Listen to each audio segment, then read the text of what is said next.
we use data. You heard that I was involved in the National Population Council, census. The Statistical Service boss is here. But then what does it mean if we just collect the data and keep it? It doesn't make sense. And that's why we have invited you, so that together we begin to make sense of the tons of data which we've been collecting over the years in this country, particularly the latest one, which is the 2021 census, and the series of censuses on household income and so on. So on this note, as a member of the statistical community, I accept to be with you. And if you look at the program, I guess you've all got a copy of the program there. We're going to have presentations on 4 broad areas. Key messages from the World Population Prospects, policy implications for the 2021 PHC, then thematic reports on population projections. And then finally, we will have a presentation on district population projections and how we fare. So please, we want to take a little bit of your time today, but all in the interest of Mother and Father Ghana. Thank you very much.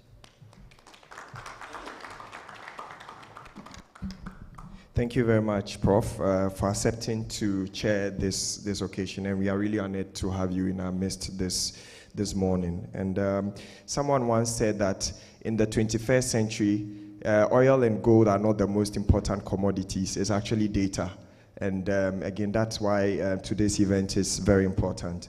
Before we move on, I'd want to acknowledge the presence of Professor Nicholas Awotri, who is the Director, Institute of Local Government Studies. Prof, if you are here, please give us a wave. Thank you so much, Prof. Thank you so much. We really appreciate your time here. We know you have other competing interests, so thank you for making time. We do not have the board chair of the Ghana Statistical Service still here. Like I said earlier, she's assured us she is on her way. But in her stead, a member of the Ghana Statistical Service, in the person of Dr. Evans Agridako, would give us opening remarks. So, Prof, sorry for putting you in the spotlight, but hopefully you'll be able to give us some welcome remarks now. So please let's welcome him as he does that. Yes, you can. Prof, anywhere should be fine. Yeah. It's a party. Yeah, thank you very much. My original intent was to come and stay for a while and then sneak out because of other engagements. You know, if you are head of civil service, these are major period. The transition period is very hot. We are undertaking both what we call administrative and political transition. So, and then I came and then I've been saddled with this responsibility. Duty calls. Who am I to say that I will not deliver? I will deliver.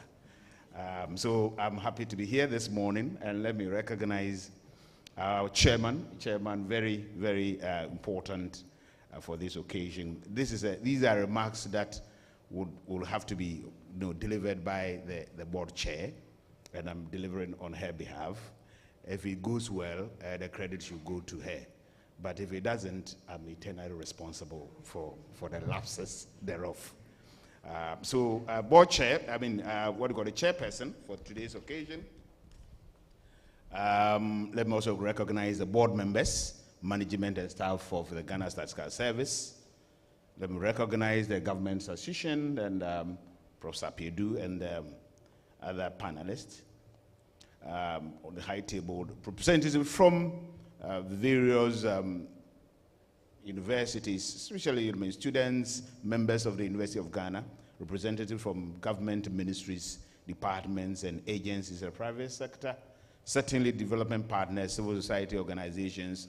I normally refer to them as universities without students, civil society organizations, and then professional associations, media professionals, distinguished guests, ladies and gentlemen, good morning.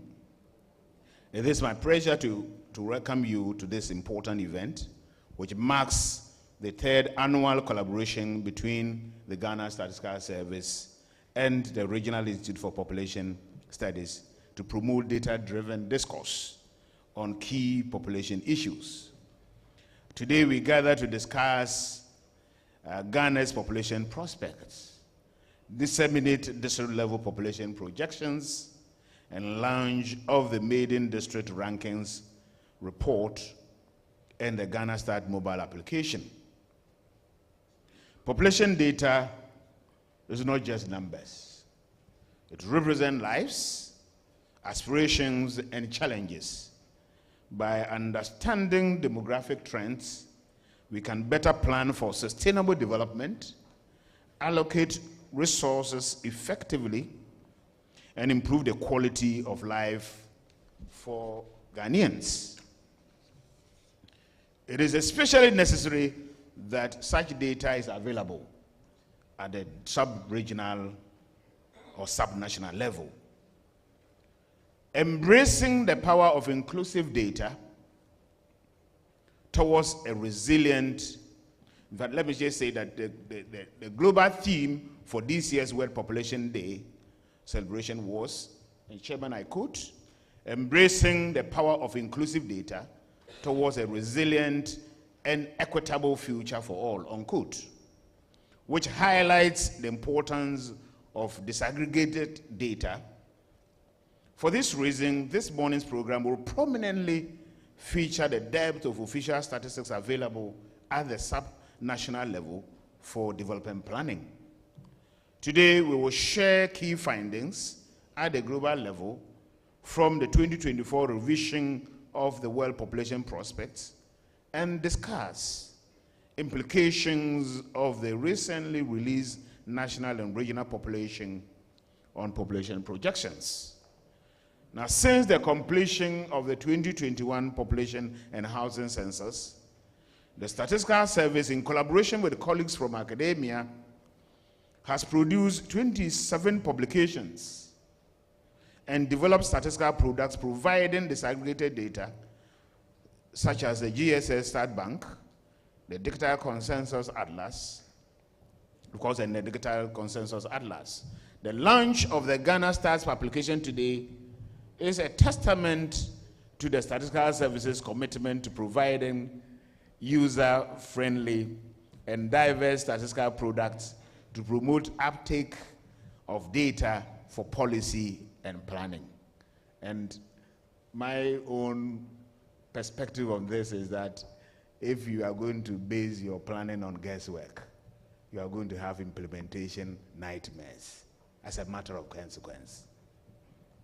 The board chair is here, so I was wondering whether I shouldn't, for survival reasons, I shouldn't stop for her to continue, but she is signaling that I should continue. So I'm pleased I'm continuing on good advice.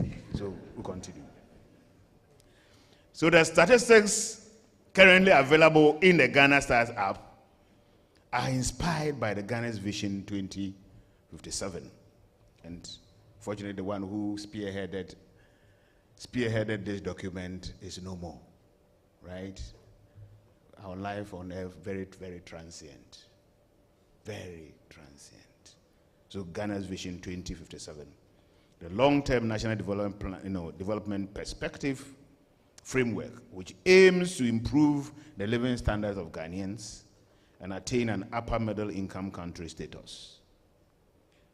And as such, it is a tool designed to support progress tracking and the design of targeted interventions, as well as raising the statistical literacy of the population. Now, as we reflect on the information presented today, let us commit to making data-driven decisions that will help us achieve our national development goals and build a Ghana where every district thrives, leaving no one behind.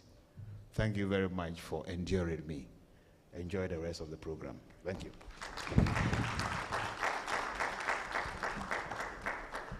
Thank you so much. Please, let's appreciate him once again. I think we will all agree that this was a perfect opening remarks by the board member, a board member of the Ghana Statistical Service. And as he rightly said, and as we all can see, we have the chairperson of the board of the Ghana Statistical Service in the person of Dr. Grace Bediako in our midst. Please let's acknowledge her presence. Thank you so much, Dr. Bediako, for making time to join us. We'll give you about 5 minutes just to settle, and we'll give you the opportunity to say a few words so that we can continue. All right, so we'll move on to the next statement, and it will be by Professor Kweku Apia Edu, who is the Senior Policy Advisor, Office of the Vice President. Please let's appreciate him, give him a round of applause, and he will deliver his statement at his desk.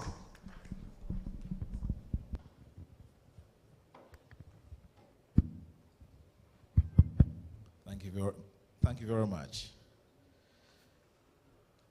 Due to a few challenges I have with the knee, I was running up the stairs and I thought I was still a 20-year-old boy.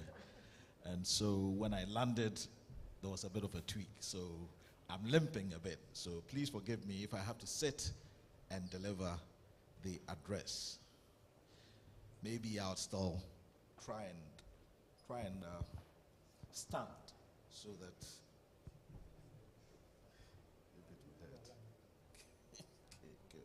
with the permission of the chairman, I think I'm allowed to sit. Thank you very much, Chairman. Right. Mr. Chairman, board members, management and staff of the Ghana Statistical Service, faculty members, staff and students of the University of Ghana, colleagues from government, ministries, departments, and agencies, representatives from private sector, development partners, civil society representatives, and professional associations, members of the media, distinguished guests, ladies and gentlemen, and as they say, all protocols observed. As we gather here today to discuss Ghana's population prospects and engage in the release of the district-level population projections and exclusively the launch of the maiden district rankings on micro-level development indicators report and Ghana Stats mobile app, government reiterates its unwavering commitment to harnessing these valuable resources for sustainable development. Government recognizes the critical role that population data plays in shaping our nation's future and leveraging available resources for both the present and next generations. Government aligns with a focus on disaggregated data at the district level in today's program, given that the census has revealed on disparities and inequalities that national level data often obscures. As such, this detailed data is crucial for effective policy making, targeted interventions, and achieving development goals. The release of district-level population projections anchors the understanding of future demographic trends as the population projections help in economic planning, urban and regional planning, and forecasting future demand for resources and services. The statistics to be released today will enable informed decision-making to promote inclusive and sustainable development. We are particularly pleased that the statistics highlighted in the mobile application and its complementary report are inspired by Ghana's Vision 2057 long-term national development framework, which reflects our shared vision for attaining upper middle income status before the nation's centennial. A discourse on Ghana's population prospects is relevant and timely given the current global and national population trends. The 2024 revision of the World Population Prospects highlighted the urgency with which developing countries like Ghana with youthful populations and declining fertility have limited time to benefit economically from these demographic changes and make critical investments in education, health, and the economy. Some of the ways in which government will utilize the available statistics will be to formulate effective strategies, allocate resources efficiently, address pressing challenges, to inform infrastructure development, social services planning, and national decentralization efforts.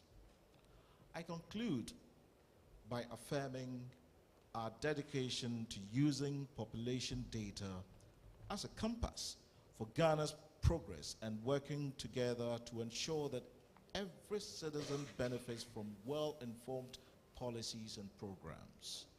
We also pledge to leverage the Ghana Stats mobile application to empower local leaders, thereby promoting effective targeted interventions and equitable development.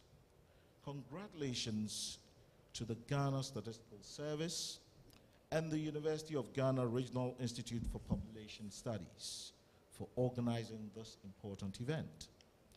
We particularly commend the Statistical Service for its continued commitment to promoting the use of statistics and producing such depths of data to support evidence-based decision-making.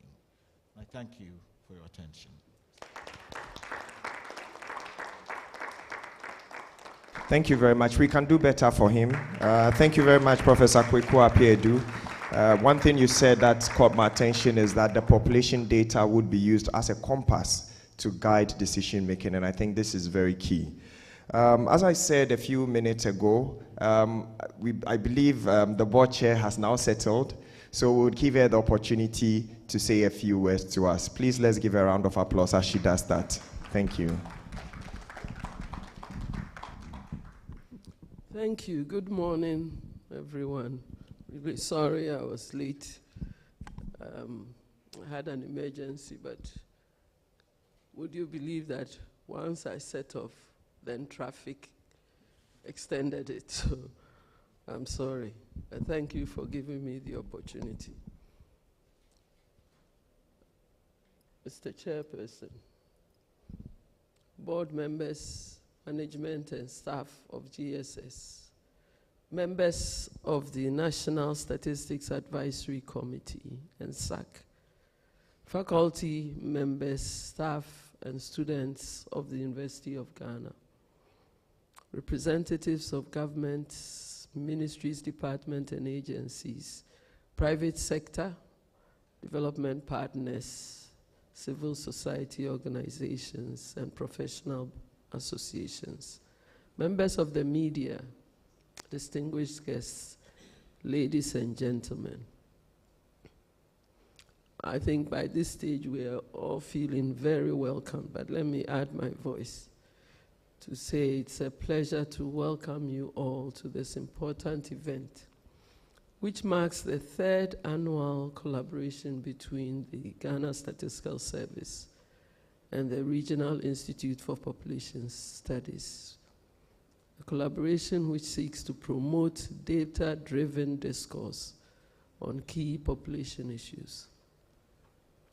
Today, we gather to discuss Ghana's population prospects, disseminate district-level population projections, and launch the maiden District Rankings Report and the Ghana Stats mobile application.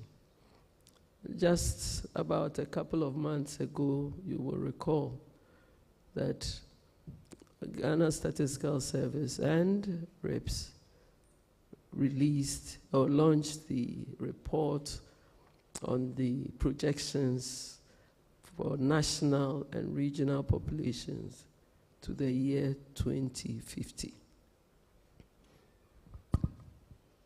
Population data are not just numbers.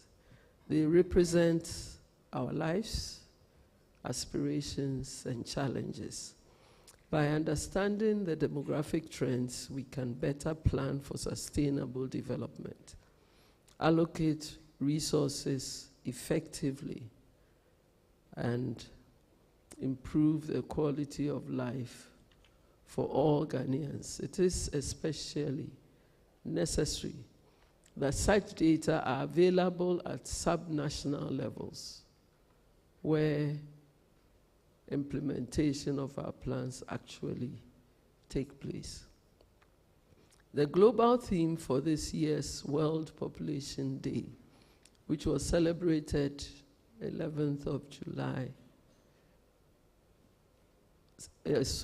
was embracing the power of inclusive data towards a resilient and equitable future for all, which highlights the importance of disaggregated data. For this reason, this morning's program will prominently feature the depth of official statistics available at the subnational level for development planning.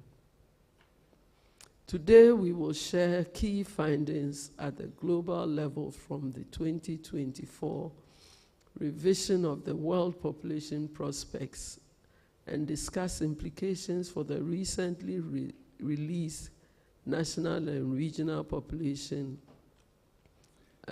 figures and population projections, which I earlier mentioned. Since the completion of the 2021 Population and Housing Census, the Statistical Service, in collaboration with colleagues from academia, has produced 27 publications and developed statistical products providing disaggregated data, such as the GSS Stats Bank, and I hope many of you have visited the website and used this data.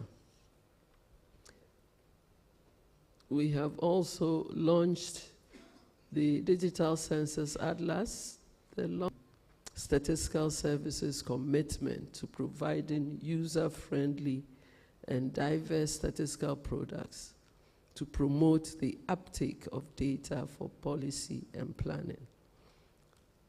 The statistics currently available in the Ghana Stats app are inspired by Ghana's Vision 2057, the long-term National Development Perspective Framework, which aims to improve the living standards of Ghanaians and attain an upper middle income, the design of targeted interventions, as well as raising the statistical literacy of the population.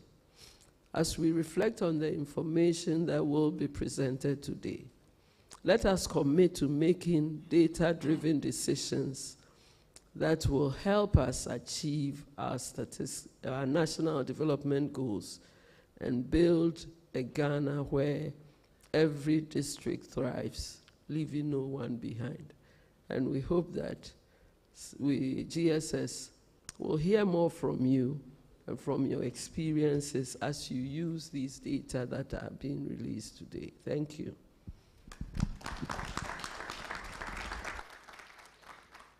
Thank you very much, Dr. Grace Bediako. And already this morning, we've heard a lot about data use, right? We've heard a lot about data use, and perhaps for some of us, the concept of data use may be new to us. But our next speaker is actually part of the community of data users, and so we would invite him here to give a statement, and he is in the person of Professor Kweku Apia Edu, Professor Nicholas Awochi, Director, Institute of Local Government Studies. He definitely cannot be Professor Apia Edu, who has already spoken. Please, let's welcome him again. Thank you, Prof. Thank you so much. Thanks so much.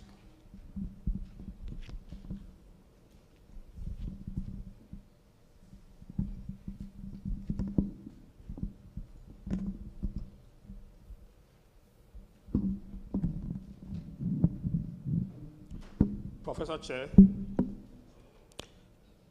permit me to stand on the existing protocols and to congratulate the Ghana Statistical Service for doing this work.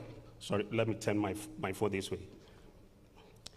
Yes, permit me to stand on existing protocols and to express my gratitude to the Statistical Service for inviting me to give a statement on the event of the dissemination of Ghana's population prospects, district-level population projections, the launch of the maiden district rankings report, and Ghana Stars mobile app.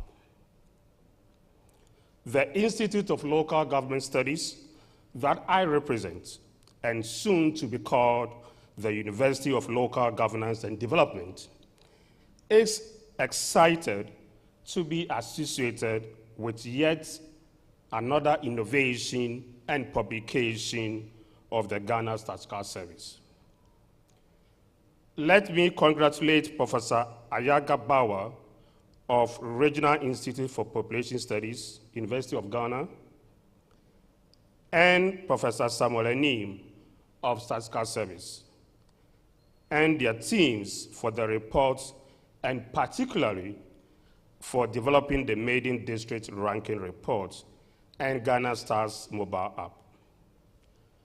As a user of statistical data for research, training, and policy engagement, today dissemination of Ghana's population prospects, district population projections, and the platform mobile app is timely. It will help us make meaningful analysis on our decentralization and local governance systems. As you probably know, decentralization and local governance is about representation of people in the governance of their local areas or local territories. Getting to know the district population and their spread in geographical areas, as well as their projections into the future, helps in the planning of the following. 1, determination of fair and equitable representation of people in local governance systems.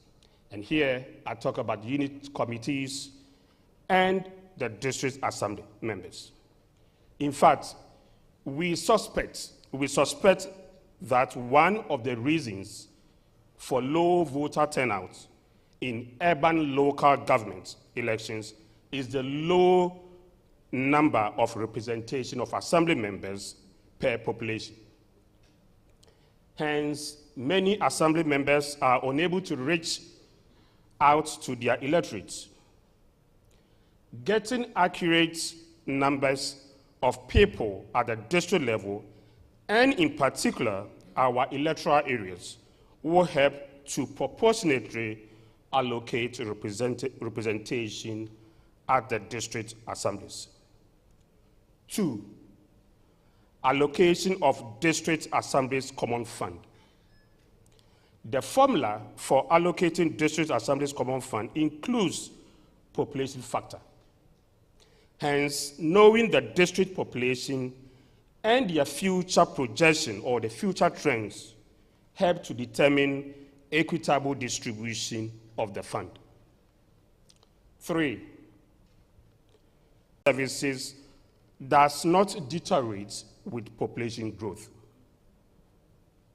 And 4, district population projections help to better assess the future needs of different demographic groups at the local level, be they youth or senior citizens, men and women, boys and girls, rural and urban dwellers, and their implications for policy design for the welfare needs of these people.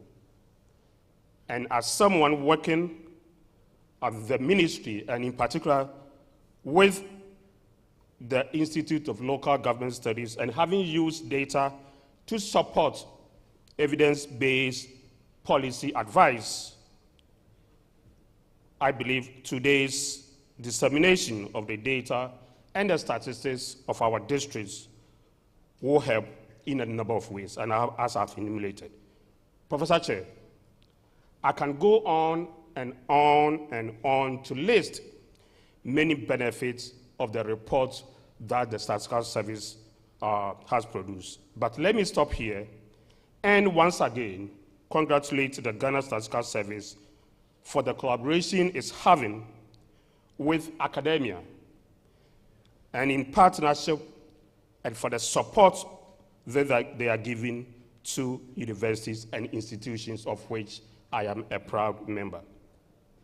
The Institute of Local Government Studies looks forward to collaborating with the Statistical Service in the use of the district ranking reports, as we at the Institute also publish the Local Governance Index, which is an annual report of the best municipal chief executives as they are ranked by their residents. We also provide the Local Governance Index as a ranking of the best service providers and best quality services of the municipalities. So we look forward to this collaboration, and once again, congratulations. Thank you very much. Please, let's do better for him. Professor Nicholas Awatwe, Director, Institute of Local Government Studies. Thank you so much. I particularly like the way you outlined how the data and the reports will be useful for your purposes, and that's exactly the examples we want to highlight here today. So we've had a lot of statements, and I hope now we are settled. Now we are going to have our first presentation for the morning, and it will be key messages from the 2024 revision of the World Population Prospects, policy implications from the 2021 Population and Housing Census thematic report on population projections. And this presentation will be given by no other than the Director of the Regional Institute for Population Studies at the University of Ghana, Professor Ayaga Bawa. Please, let's welcome him.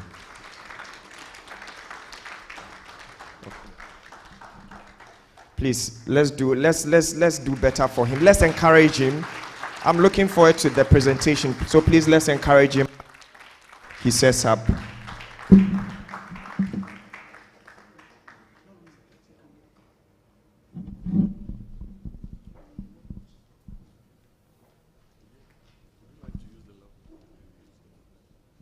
Yes, let me.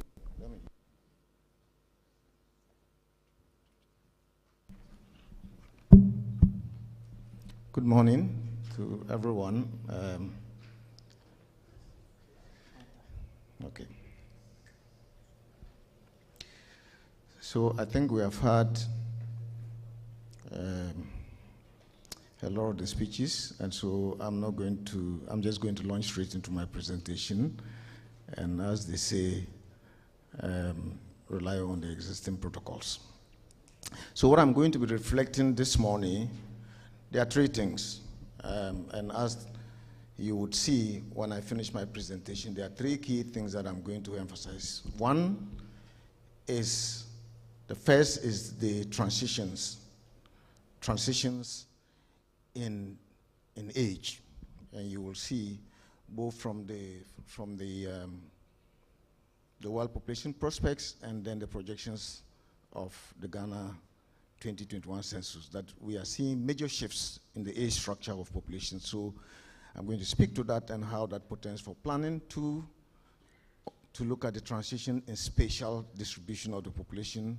And three, and that has been emphasized very much this morning, the data revolution and the use of data for planning. And I think that, I dare say, in this country, Prof. Nim has actually led the charge in that, in making sure that data is actually used for planning. And I think that we should give him a hand.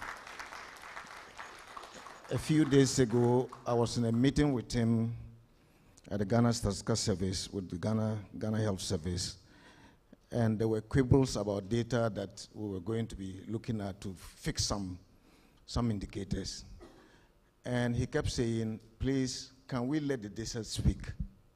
rather than bringing our individual, perception. So let's let the data speak, and I think that that's something that Prophet Nim should be commended for. So my presentation, I would provide key messages from the 2024 World Population Prospects, which is a key output from the UN, produced every year, implications for the projections of the Ghana 2021 population census, and then what the takeaways are. Okay, so as I indicated, the World Population Prospects is a flagship report that is published every year by the United Nations, the UN Population Division in New York, and it highlights some of the key issues in population and how the direction in which the population is going, both in terms of the age structure and the spatial distribution and other attributes.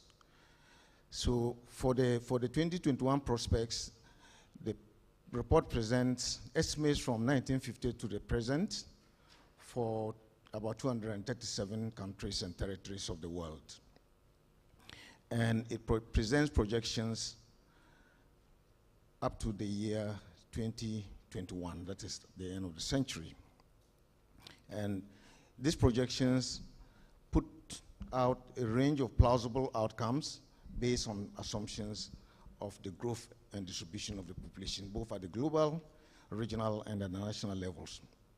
And it uses data, as we have heard, from censuses around the world, including our own country census, vital registration systems, and nationally representative surveys. So these are the sources of data that are usually put together to be able to generate the world population prospects. When they have produced the report, the results are presented in two forms. One, they have a bunch of data which is represented in Excel, so that those of us who want to use data subsequently for other estimates can have access to the Excel data and can do some further interrogation of that data. The other one now that they do is an online data portal that provides access to the sources of data on key indicators that researchers and academics and other data users can have access to, and these usually provide interactive visualization of very key outputs. For the Excel data, they divide it into what they call the UN development groups. So you have the World Bank Income Group, the geographic regions of the world, the Sustainable Development Goals regions, and then they also provide the data in terms of the sub-region and country level. For this presentation this morning, there are 10 key messages that emanate from that report. And those of you who were here a few weeks earlier, we made a presentation of this. The World Population Prospects is usually published on the 11th of July every year on the World Population Day. But it's a lot of work that leads up to that day, and when they produce the results, they release it on that day so that countries can now use it. We were honored to be selected as one of the institutions around the world to partner with the UN to be able to disseminate this to other countries in Africa. And so this morning, there are other people who are listening to this presentation online from all over the continent. The first thing that I have to say is that the world's population is likely to peak within the current century. That's the first key message. And what do I mean by peak? If you look at the graph that is on the screen, you will see that from the 1950s, the population has been increasing dramatically. But in more recent times, you will see that it has slowed down, and it's almost by 2100, the population would start declining, the global population. So the projections show that by 2080, the world's population will peak at 10.3 billion. At the moment, it's 8.2 billion, and in 1950, it was 2.4 billion. So you can see the trajectory. The population has been increasing, but it's projected to peak. And this is not surprising because we've seen dramatic declines in fertility. And so this is what is accounting, and then also improvement in other indicators. The second message from the World Population Prospects is that 1 in 4 people globally will live in the countries whose population has already peaked. We say that by 2080, the world's population will peak, but there are countries that have already reached the top of their population growth and have peaked, and most of those countries are in Europe. So you see the lighter color represent the countries that have already reached the peak of their growth, and so they have stabilized, their populations are no longer growing, and they are likely to decline if nothing dramatic is done. You see the ring to the right, you will see the various timelines that show when different countries will likely peak. The third key message is that today,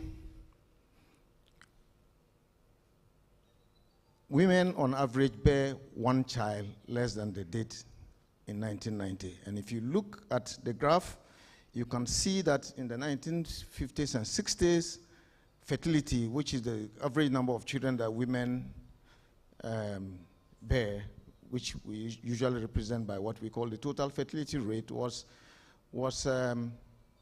somewhere around 5 globally. And it declined precipitously, and currently the TFR is hovering around 3.3. But we expect that, 2.3, and we expect the TFR to continue to decline. So if you compare today, 2024, with 1990, you see that on average, women have 1 child less than they did in the 1990s. Most of the high fertility regions are still in our part of the world. So if you look at the graph to the right, the darker spots represent countries that are having very high fertility. And some of those countries include countries that are in Central Africa, Central and Western Africa. Otherwise, most of the world have fertility levels that are much, much lower. The next key message that emanates from the Population Prospects report showed that early childbearing has harmful effects. And we all know, especially for young mothers, women who give birth very early tend to have disproportionate disadvantage in terms of their health outcomes and other indicators of their development. So what the report is showing is that early childbearing has harmful effects on young mothers and their children. As you have seen in the previous graph, or the previous graph, most of the women with early childbearing are still concentrated in our part of the world. So if you look at the graph to the right, you will see we have broken this data by age group, and you will see that the green color, which represents Africa, tends to have high levels of, teenage childbearing, including Asia and Latin America.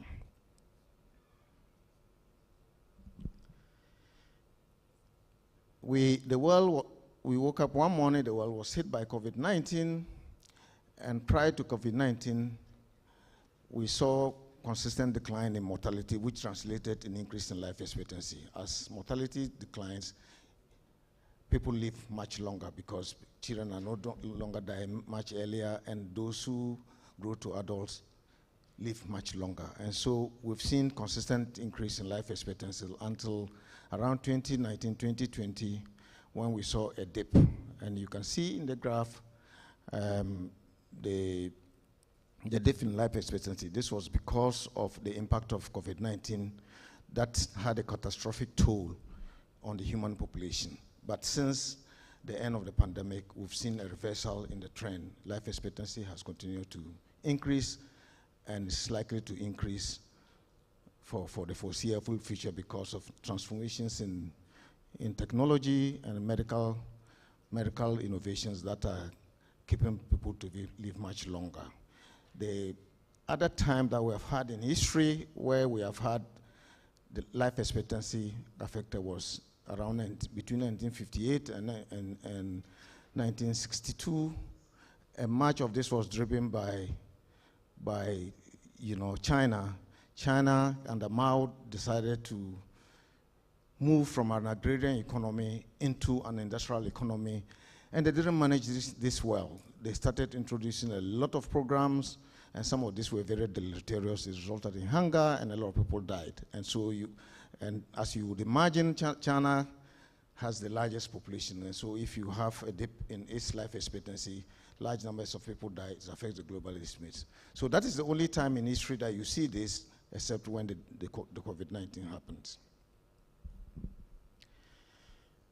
What we are also seeing from the data that has been released by the World Population Prospects is that the main drive of global population increase through much of this century will depend on growth, momentum that has been created.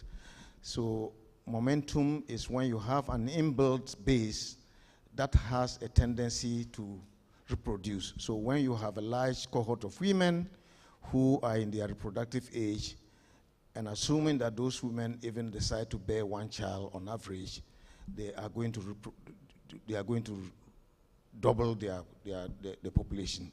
And so that growth is not because fertility is increasing, but because of the inbuilt momentum that you have in the population. And you can see that the graph shows that much of that momentum is based on Africa. You see that the graph to the left, you can see the green part showing that the situation in Africa has continued to increase in terms of the number of women who are in their reproductive age period. And so with these numbers, the population is going to grow. And the projections have shown that Africa is going to lead a chart in terms of global population growth, and it's going to be concentrated in about 8 countries of the continent. So this is something that we have to take note of. We've been talking about the dividend. And if you go to the AU, if you go to every country, the demographic dividend has become the watchword that everybody wants to harness. What the data is showing is that countries that have a youthful population, which, as we always argue, that if we harness this properly, we can take advantage of that to propel growth, and especially within the context of declining fertility, just have a very limited time to be able to take advantage of that. And if we don't take advantage of the demographic bulge that we have, and that's what is happening in most of Africa. If you see the graphs to the left, you can see that almost all other subcontinents of the world, the population is declining except Africa. And so what is happening is that the window of opportunity for us to be able to take advantage of this dividend is very, very narrow. And the sooner we took advantage of that, the better. Otherwise, it's just going to pass us by, and we will move from the dividend to what we call the demographic bust. I talked about that we are going to have, and the world is having transitions, shifts in the age structure. The three graphs, the three pie charts, the three pyramids that are stuck on one another, you can see 2020, 2050, and 2080. If you look at the pyramids very carefully, you can see that the base is shrinking as we progress through time. And what that means is that we are going to have fewer and fewer young people and a much older people. So what we are going to see is that persons who are 60 years and older will outnumber people who are under the age of 18. And so if you look at the graph to the right, you can see the blue graph showing that by 2080, the number of older persons would outnumber the number of young people globally. And this has implications for how we plan, for populations that are transitioning into old ages and having to deal with all the problems that are associated with them. And for some populations, immigration will be the main driver of growth. We already see that in most of Europe, growth has ceased. In the earlier graph, I showed that there's been, stabilization of the growth, and the growth has peaked. So in most of those countries, what is going to be driving growth in those countries is going to be done through immigration. Okay. So in 50 countries and areas, immigration is projected to have an impact on the decline in population size. But for the fact that a lot of those countries are receiving large numbers of immigrants, their decline was going to be much more accelerated than it currently is. But immigration is going to be the driver of main growth.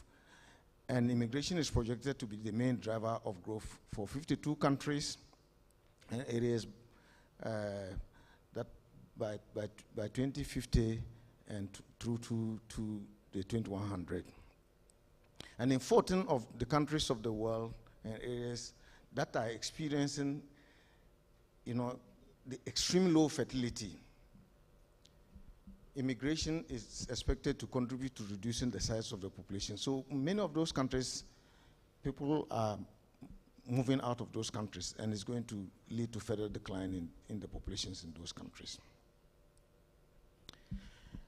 And finally, gender equality can counteract rapid population growth or decline, depending on which side of the coin you are. In countries, in high fertility countries, that is a part of the world, promoting gender equality can lead to lower fertility. As you see, we still have very high fertility in sub-Saharan Africa and other regions within our part of the world. So if you promote gender equality, you can help to reduce fertility by, for instance, if you put in policies that will raise the minimum legal age at marriage and integrating family planning and safe motherhood measures into the primary health care system. For countries that are in the lowest of low fertility, that is in Europe and other parts of the world, equally, if you promote gender equality, you will lift up the fertility a little bit. And that would include introducing what we typically, as demographers, call pronatalist policies, adopting policies that are aimed at balancing family work life and also encouraging caregiving and household responsibility to be a shared responsibility between males and females. So those are the key issues that we distilled from the 2024 World Population Prospects Report. The next few slides, what I'm going to be looking at is to look at the implications of the 2021 population projections, our own country, and how that portends for our country's development.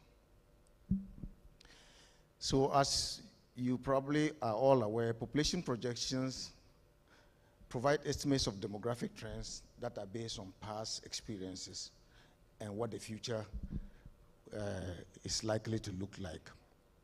So they provide us insights, and policymakers in particular, insights and planners on how to be able to plan the population. As I indicated, there are 3 demographic shifts that we are beginning to see. The shifts in age structure, we have to be able to deal with the consequential associations related to that, the shifts in the spatial distribution of the population, and how we will be able to use data to be able to deal with those issues. So they also provide us data to be able to make informed decisions. And that's where we are saying that we are beginning to see a revolution around the world where data is now what we should be doing, we should be using for planning rather than, basing our planning on our own emotions, as Dr. Agri Evans Darko said. If you don't plan with data, there's going to be chaos. And so the data provides us opportunities to be able to assess our resource needs, such as food, water, and energy, and how we plan for those. To be able to plan our infrastructure. Sometimes when I see what is going on in Accra, you see that if we don't manage how we plan, the city we are going to be getting into the situation of Rio and other parts of the world where you have a lot of gridlock. So we have to begin to think of how the data is informing how we plan and disperse the population in ways that we don't have chaos in our cities. It provides us estimates of labor, the labor force. We already talking about the transitions, and then it also guides our social and economic policy. So the sources of data that we use for these projections in Ghana are, of course, the Ghana Stats Bank, which was launched a few months ago, and the 2021 Population and Housing Census. And this was put into what we call the thematic report that captures the outputs of those projections that was put together and led by Ghana Statistical Service. So what we see from the projections is that Ghana's population is expected to grow by 20 million between now and 2050. Okay. At the moment, we are hovering around 33 million, and by 2050, the population is expected to grow to 52.5 million, 20 more million people added. And so we have to begin to think, how do we deal with those additional 20 million people? What is their age distribution, and how do we plan for the services for them?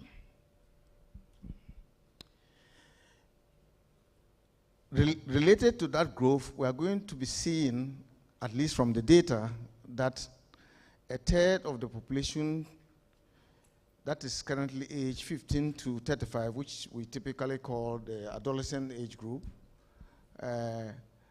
will increase. And there's going to be a dramatic increase in that age group.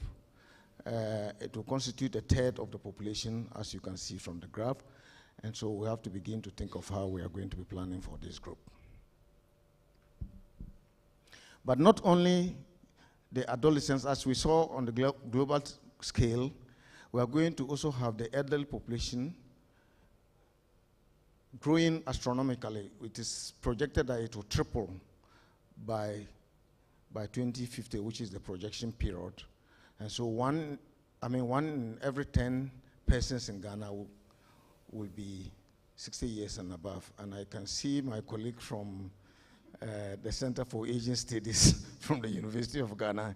He's been tickling me, and that he needs to sit down and talk to me. You have to plan for the ages.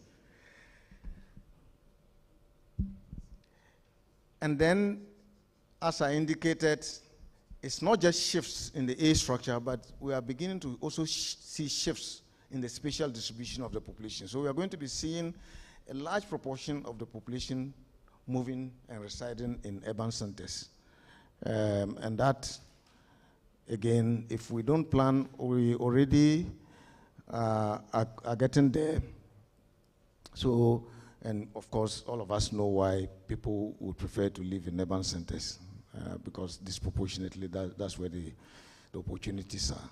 So we are going to have a huge proportion of the population drifting, and so there's going to be seen as change in the shift in the spatial distribution of the population in favor of urban locations. And by the projection period, 15 out of the 16 regions would have population that is more than 1 million. So you are going to have population increasing, and you are going to have a huge proportion of that, except the OT region, which will still have population less than 1 million, but it will soon get there. And 6 regions are projected to still remain predominantly rural. As I indicated, you are going to have a large proportion of the population residing in urban areas, but 6 of the regions out of the 16 are projected to still remain predominantly rural. And most of those regions are in the northern part of the country, obviously for various reasons. And so what are the key messages? That first, we have to make sure that we take advantage of the demographic dividend. We've been talking about harnessing the demographic dividend.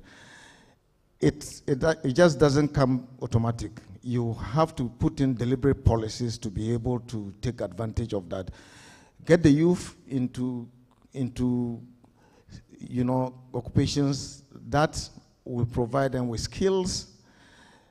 Make sure that they are healthy so that they can take care of they can work and earn income. And you have to make sure that you provide relevant education that will put them in a way that, in a state that will allow them to be able to harness their potential. As I've said somewhere, the youth are very creative. They are the most innovative, but they can harness that innovation in very negative ways. So we have to make sure we do that. We must invest in their skills and make sure that we provide employment. As I indicated, we need to be providing policies that will promote gender equality. And of course, if we have to take advantage of the increasing population as we go into the future, we have to make sure that there's a culture of savings, and so that we can take care of the retiring population, pensions and social security. We are working again together with Ghana Statistical Service on a book, and let me take advantage to advertise that book. When it comes out, it's going to speak to a lot of these issues. We are working to produce a major book on the demography of Ghana, taking advantage of the data. And one of the chapters that we are working on is on, retirement pension schemes and the reform of the Social Security Administration. Otherwise, we are going to be overtaken by events. And so that's something that we need to start looking at. We have to implement policies, population control policies, and make sure that planning, especially urban and rural planning, is done in a way that we can take advantage and make sure that we provide the incentive for people to stay in rural areas and yet be able to enjoy some of the goodies, so-called goodies that are inherent in urban areas, and make sure we decongest our cities so that we don't have chaos. We already have a lot of chaos. And we have to monitor internal and international migration and local development. So those are the key things that we need to be thinking about, and as everybody has said this morning, data is very key. And let me once again say that as I was reflecting on this presentation this morning, I was reminded of some active discussion that has been going on University of Ghana UTAC platform, where somebody has posted that the gown has been taken to town. Those of you who are as old as I am, when Papa Ansa was at the communication station at Legon, every Monday morning, he published the Monday Morning Terror, and he will talk about the gown going into town. But the gown must go into town. The gown should no longer be the preserve of the universities. How do we go into town? We should go into town positively, and that's what we are currently doing. We are collaborating with the Ghana Statistical Service and other stakeholders to make sure that we don't hide in the university and say we are the only knowledge producers. We have to work to make sure that we take our knowledge to town in a very positive way to help the development of this country. So thank you very much for your attention. Thank you so much, Prof. Bauer, Director of RIPS. Please, let's give him a round of applause again.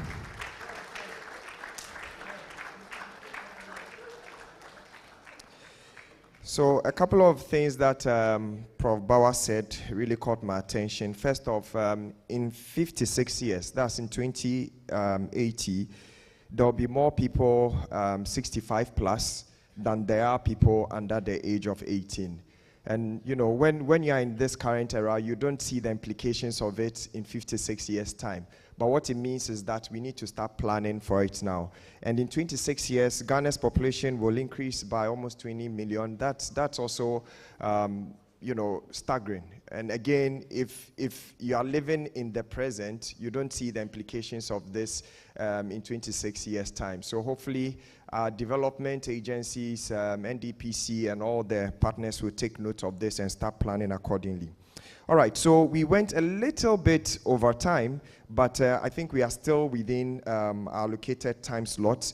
And so now there'll be another presentation, this time around from the Deputy Government Statistician, Ghana Statistical Service, on the district population projections 2021 to 2050. So these are the projections that everyone perhaps is looking forward to. Paul Engwa to present on this. Please give a resounding round of applause.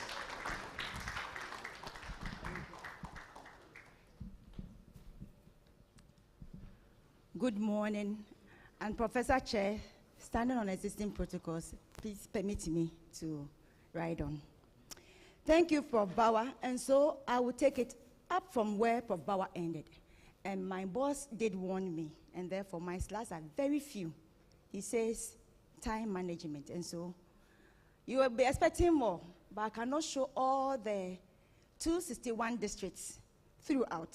So I will show some, but when you get the document and you get online and get an Excel sheet, we see the better story. And again, at the original dissemination, we'll go into more details in that one. We'll look at the district population projections. And so our concern is, what's important to us? Who are people? People are the rich resource, the wealth of every nation. Now, how do decision makers plan for these diverse groups and different needs? Different needs in that we have children, we have adolescents, we have the working age, we have those in their reproductive ages, we have the elderly. These people in all those ages need different combination of things to help them live and live well. What are we guided by as a nation to get us to where we're heading towards? And then how do we monitor their progress and evaluate implemented programs within our nation to ensure that the quality of the lives of these individuals are what we are after? We are guided by a number of issues and documents at the global level, continental, and national development goals. And therefore, the SDGs, the Agenda for Africa, Agenda 2063, and our own Ghana documents. These are policies and developments that have been outlined to ensure that we harness the rich and quality persons that we need. What are population censuses and why they need?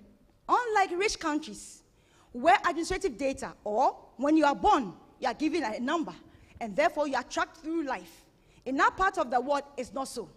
And therefore, from time to time, we conduct censuses, and we do it every 10 years because it's very intensive, expensive.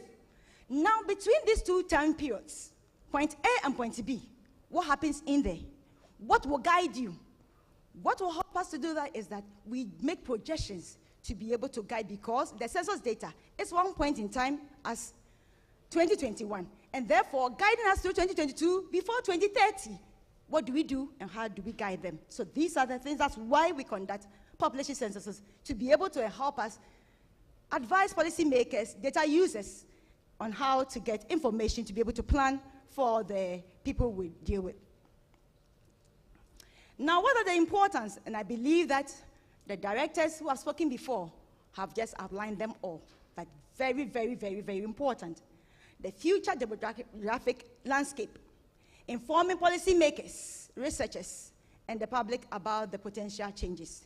And one thing that I took from the professor from the local government institute talked about the common fund, people representing at the district level. So census data is critical at all those levels, national, regional, and district, where administration or these are undertaken.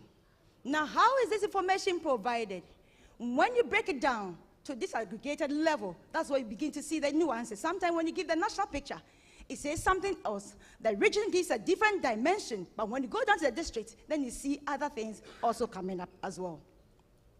Sources of the data and the base data evaluation. And so the main source of this projection document was the 2021 population and housing census that was conducted. Now, we also use historical data, so previous censuses that had been undertaken also provide some useful information for us in our activity. Again, there are three components of any population change: fertility, rate at which people are giving birth, rate at which people are dying, and where people are moving in and out. So these three components give us the change that will come about. So you may take a census today, everybody will be here. Tomorrow, if half are dead, then something else happens. Or people give birth, then addition. People die, subtraction. People move in, addition. People move out, subtraction. We do this combination to be able to help us get information about that. Now, we just talk about these sources because we are using this information to make projections and guide the scarce resource of the nation. We try to evaluate our own base data to be sure that the information we're handling indeed accurate and fit for purpose. And therefore, we try to subject our own data to strict data evaluation processes. How do we go about this? And so we compare with other censuses that have taken place within the continent, and again compare also with international standards. Again, we have theoretical principles guiding certain things that might expect within the population change. And therefore, you subject the data to ensure that you conform to this, to be able to tell you how much accurate or precision with which you are projecting to give to the general public as well. And then we also have UN and other standards in which we generate this kind of information. All this we presented on 1st July when we did the national and the regional presentation. So for more details, we can refer to that, but a background to say that. So we talk about a few definitions and concepts. So age. How old is an individual? As his last birthday, and our reference was 27th June 2021 when we undertook the census. Why? Because we wanted a snapshot that you make reference to so that you get people to be able to tell you what really existed at that point in time. Now we talk about age dependency ratio. And so Prof. Bawa did mention about the demographic dividend. And demographic dividend is very important because we need the working age people to be able to support either the younger ones or the older ones who are out of regular, let's say, employment. And so we did that one for the young. It means that taking the children 0 to 14 over the working age group, and again, the proportion of the elderly over the working age group. This will let you understand what is the ratio. So if you say that age dependency ratio is coming down, is it both the elderly and then the young that's coming down, or there's a switch or a change somewhere in between? So we collapse in that one. We also talk about population density, the number of persons per square kilometer. Why is this important? The land size of Ghana is fixed. And therefore, if people are coming in and they are not evenly distributed, we must tell people how many people reside in one particular square kilometer. And therefore, guide policymakers. Overcrowding, no spacing, no housing will tell us a story by itself. Sex ratio, the number of males per 100 females. That's what a definition we gave. Now we also talk about life expectancy. And Prof. Bawa did mention, as medicine has come to play, more scientific way, now people are able to live longer than expected. So life expectancy now has increased, means longevity. More people are now growing. So if initially you thought people may die by 50, now people are living to their 60, 60 plus. That's why you talk about the elderly or aging will catch up with us because now people are surviving. Now we talk about the median age. Again, when you use the mean, you look at that the outliers will kind of move your information to either one side. And therefore, we take the median, the middle point, at which half is below and half is above, guiding you in what you do as well. Then total fertility, so average number of children that will be born to a woman who is aged 15 to 49 years. Over her lifetime period, if she were to experience the current age-specific fertility rates and then survive from birth to ending 49, then you'll be able to say this is the completed fertility rate that we have in there. These guide us. And so I move on to maybe small highlights, given 20 minutes. So the first highlight, we looked at the actual and projected population of Ghana from 1960 to 2050. We projected to 2050. Somebody will ask, why did you project to 2050? Because our other documents also show we have the Agenda 2063, we have our own Ghana context, so we have projected. However, we sound a caution. We anticipate that by 2030, we'll conduct a next census, and that gives us another information. So we're giving you ahead, so you can use this information for that purposes. And so between 1916 to 2021, we have mentioned that the population of Ghana as a country has increased fivefold. Now, between 2021 to 2030, 2040, and 2050, Prof. Bauer did mention that we'll be adding about 20 million over the period. Now we look at it in context of 2021 to the 2050, what we have projected.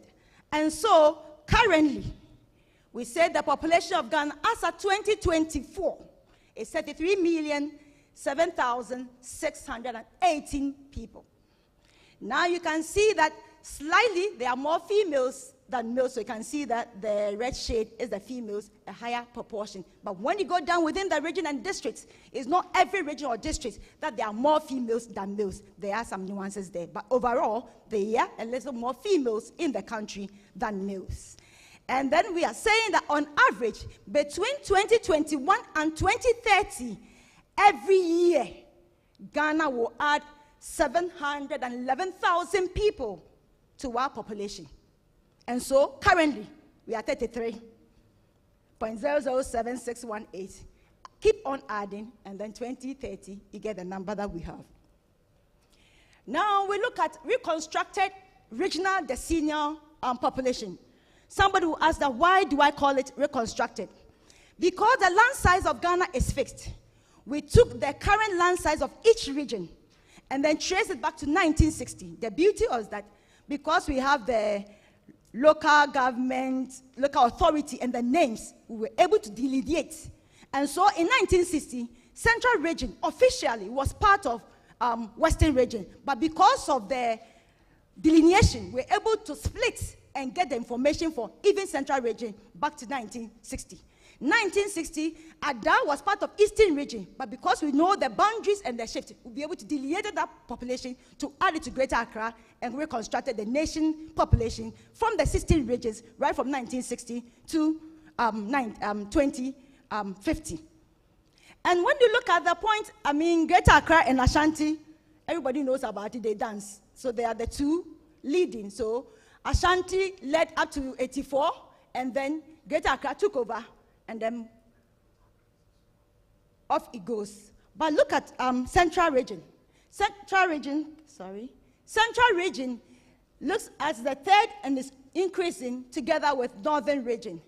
But of concern to me, Eastern Region was doing very well initially. Only Ada was taken out of it in 1960. Was part of it in 1960 and was taken out even in this projection. But you realize that Ashanti, Eastern Region, is not doing well or growing at the pace it's expected. It is rather giving off to other areas that we look at. And of good interest is that Savannah, Northeast, and Northern Region, even though you see them at the bottom there, within 2050, these three regions are the ones to gain most by terms of their growth, by doubling by that time. Greater Accra and Ashanti, they have big numbers, so you see them, just big numbers. But in terms of growth, watch out for these three regions coming. Now, he did mention about it, so we premise this work because of the demographic structure of the country, shifting from the young age to the youth bulge and again to the elderly. So you realize that when you look at this particular chart, I hope I'll be able to do So when you look at it from the bottom to the top blue is the age dependency ratio. So those who are less than 14 plus 65 years and above divided by 15 to 64 years. So it's giving us this dependency ratio. So when you look at from the beginning to the end, you see that it is rather decreasing. But there is another game in between. Even though it's decreasing, you see that that of the children, the orange line, I hope it is correct, the orange line is now decreasing. So now by 2050 will be 45.5%, while those who are 64 years and above will be contributing 11% by that time. And so yes, we still have extra mouths to feed. But remember, it's not as high it used to be, where it was more of children that you had to care for the children. Now, 11% of that bulk is going to come from those who are above this age group. Health needs, decision making on the health concerns. This is important, so that's something we should look at. Now we talk about the limited space of Ghana, so we talk about the regional densities. And so I mentioned that this is the number of persons per square kilometer. So you look at it beautifully. My region, if you were from Savannah, we don't have a problem. 2021, we were 25 people per square kilometer. So when you take a whole square kilometer, only 25 of us were there. When you take Upper West, it was 48 persons per square kilometer. Greater Accra, 1,600 plus people per square kilometer. Per square kilometer. Your land size is the smallest. Yes, you have the fastest growing or the largest number of people living in here. What kind of building structures are you having for them? Because we cannot expand horizontally. We have to go vertical. Are you making provision for that? Think through. So when you look at this regional distribution, you see that Greater Accra, right from 2021, has issues with space, population density, and so overcrowding and the traffic. Madam Boche, forgive. Next time we have to bring chains or something and tramps to be able to make room. Now we look at it, 20 by 2030 is going to get worse. Greater Accra is going to go far beyond that 1,600 we talked about, now in almost 3,000, 4,000 thereabout. Now I look at it at district level. So when you get to district level, Savannah people, we don't have much issue. However, even though I mentioned that Upper West had 48 people per square kilometer, look at the district distribution. There is a fragment and a district there that has above 1,000 for their people in there. Remember now, gold has also been found in Upper West. Galamsey has also started. More people are also going there. As other people are moving down for some jobs, some are also going there for the universities and also for the Galamsey activities. Now, when you look at pockets across the countries and the districts, you see these pockets of where people are living and then overcrowded. But Accra's story, whether at a regional, whether at district, the Kwasasa is the same. So even at 2021, a region or a district in there had 33,000 persons per square kilometer, as against my Savannah, where we have 12 per entire region. Now we'll focus on projected district populations 2021 to 2030. So this is like a heat kind of analysis. And so when you see it, the color shade, so let me look at the bottom. When the color is fairly stable, it means that the population has a bit more been stable at that time. Dark shades means that pressure or more people in there. So when you look at it, I have sorted this one by 2030. So you see the dark shades at the extreme right. But the extreme left, Kumasi, KMA, was the district that had the highest population at district level. But then, as we go through, Tamale is there and Pon Katamanso. But now, by 2030, Pon Katamanso will be the district with the highest population, followed by Tamale Municipal before KMA. And so, within the dynamics, things are shifting. And Prof. Bawa did mention, when there is a momentum somewhere, when there is numbers somewhere, because the fertility rate of people in this growing outskirts area are more, and therefore that is where more people, policymakers, look out for these. sorry. And then you see that Banda, you see that Guan and whatever are not increasing that much. Okay. So now I focus on a couple of areas. We have seen that there is a shift within the Ghana system, that the children, the number decreasing.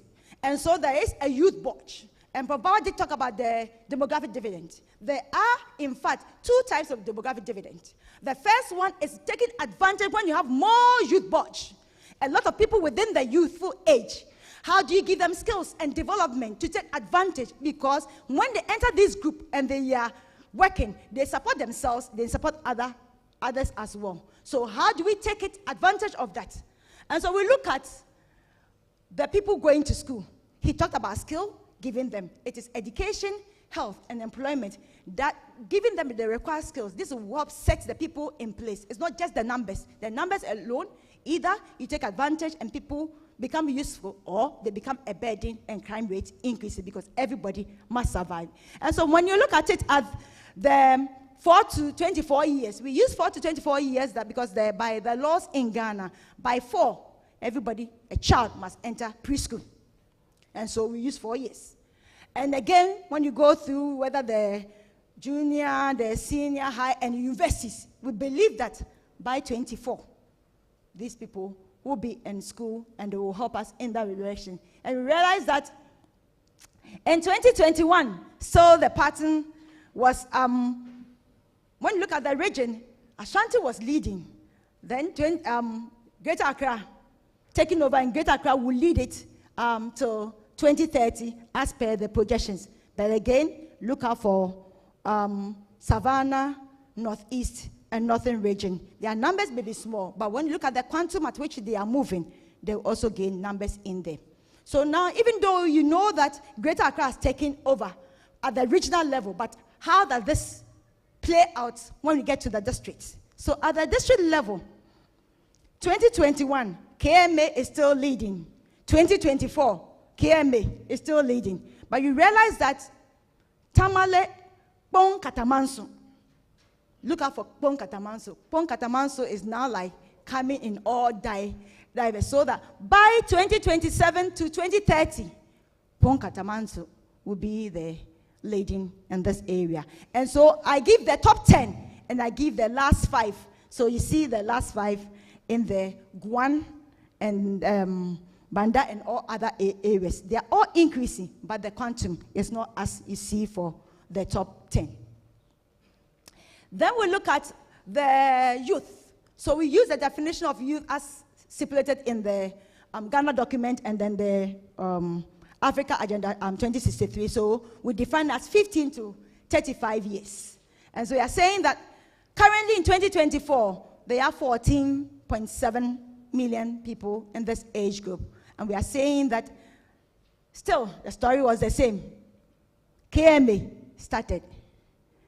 Pong Katamanso and Tamale are things that watching area that is also taking over. So a lot of people in these districts are within this age group. And so if you are looking for skills, harnessing the demographic dividend, how many of them have skills, how many have trainable skills, how many are not in school, how many of them are working. These are areas you target. And so don't focus maybe on an area where you thought that I should put in this district, where you see the pattern, where really the numbers are. This is where a focus of attention must be placed. Then we talked about the working age group. And so although when you are computing the age dependency ratio, we use 15 to 64. Within the Ghana context, 60 years, you are asked to go on retirement. And therefore, even calculating the dependency ratio, if we restrict it to Ghana context, 15 to 59, 60 to 64 will all be part of what? The elderly that we are talking about. And so in Ghana, our elderly does not start from 64. Our elderly that needs care and support start from 60. Because if you're in government work, 60, you have to go on retirement. And we are telling you that 11% or these numbers are increasing. Policymakers, what do you do? Think about it. Yes, there's youth unemployment, but would you also look at what do you do for these ones who are still active and still can do some kind of work in there? Then we also look at the older.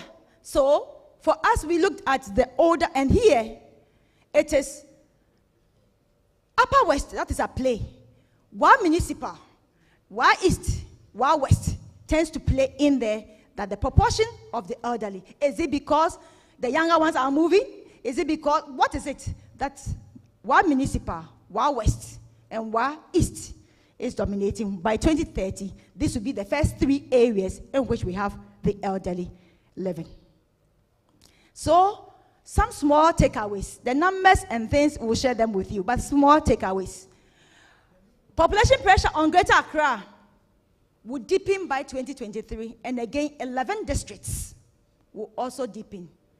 Most of them are in Greater Accra. We have Tafo in Kumasi and all other areas that have dependency, density, population density of more than 10,000 as at 2021. So there are more than 9,100 persons per square kilometer. And then by 2030, it will be about 11,200 people per 1 small square kilometer. School-going age will continue to increase, with Pong Katamanso having the highest by 2030. Educationists, educational professors, people setting up schools. Where do you locate these? The youth population will also increase, and it will increase in 247 of the districts. And the increase is between up to 50%. However, the remaining 14 districts will see some decline in their youth population. And funny enough, Legon district area, the Ayawaso Wagon, is what do they call it? Ayawaso area. Oforikom is also part. Think through. Now that because people are going to school, now you don't have older people be in school. People are finishing school a little bit earlier. And so it's not like when I was 35 years going to school, but younger people, and when these people come to school, when they finish, they move out from those areas. So that's why it may affect some of these university, and the Futu is also part of that numbers that we see some of the decline. The working age group will continue to increase.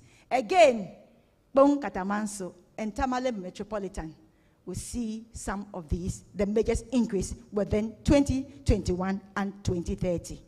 Increase in older population, the 60 years and above. One municipal dominate and still continue by 2030. Similarly, 77 out of the 261, however, will record some decline in this, their aging policy. Thank you. We acknowledge the government of Ghana, policy makers, development partners, all those who assisted us in conducting the 2021 population and housing census. All the census working committees, all the subgroups, and subject matter specialists who gave useful comments and inputs when we were building our assumptions for the projections. All report reviewers, whenever you write, we send it out and people review. Thank you for all the useful comments you gave us. And to my team, I say I am grateful for being my backbone and helping us spend time, sleepless nights, trying to validate single little numbers and trying to finalize our slides and our tables, long tables, and formatting. And again, infographics. We run one and sometimes you look at it and it's telling a different story than what you, the one doing it, you think this is the story, but you show it somebody else and the story is like, this is your storyline. Thank you. And for all the review teams and all those who use our projection report, we say thank you for making us cook for you to eat. And again, to the media, communication, and marketing units of Statistical Service, I salute you for all the prompts and the understanding that we see throughout the night to make this a success. Thank you.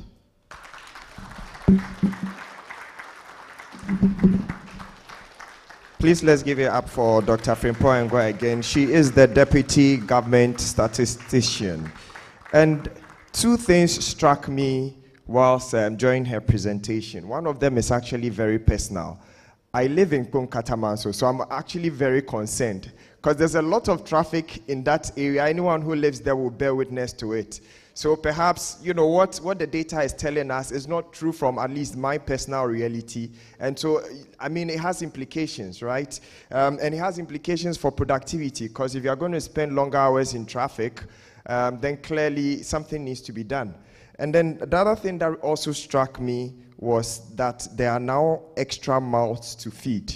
So clearly the dependency ratio is of concern, and it is something that should be seriously looked at.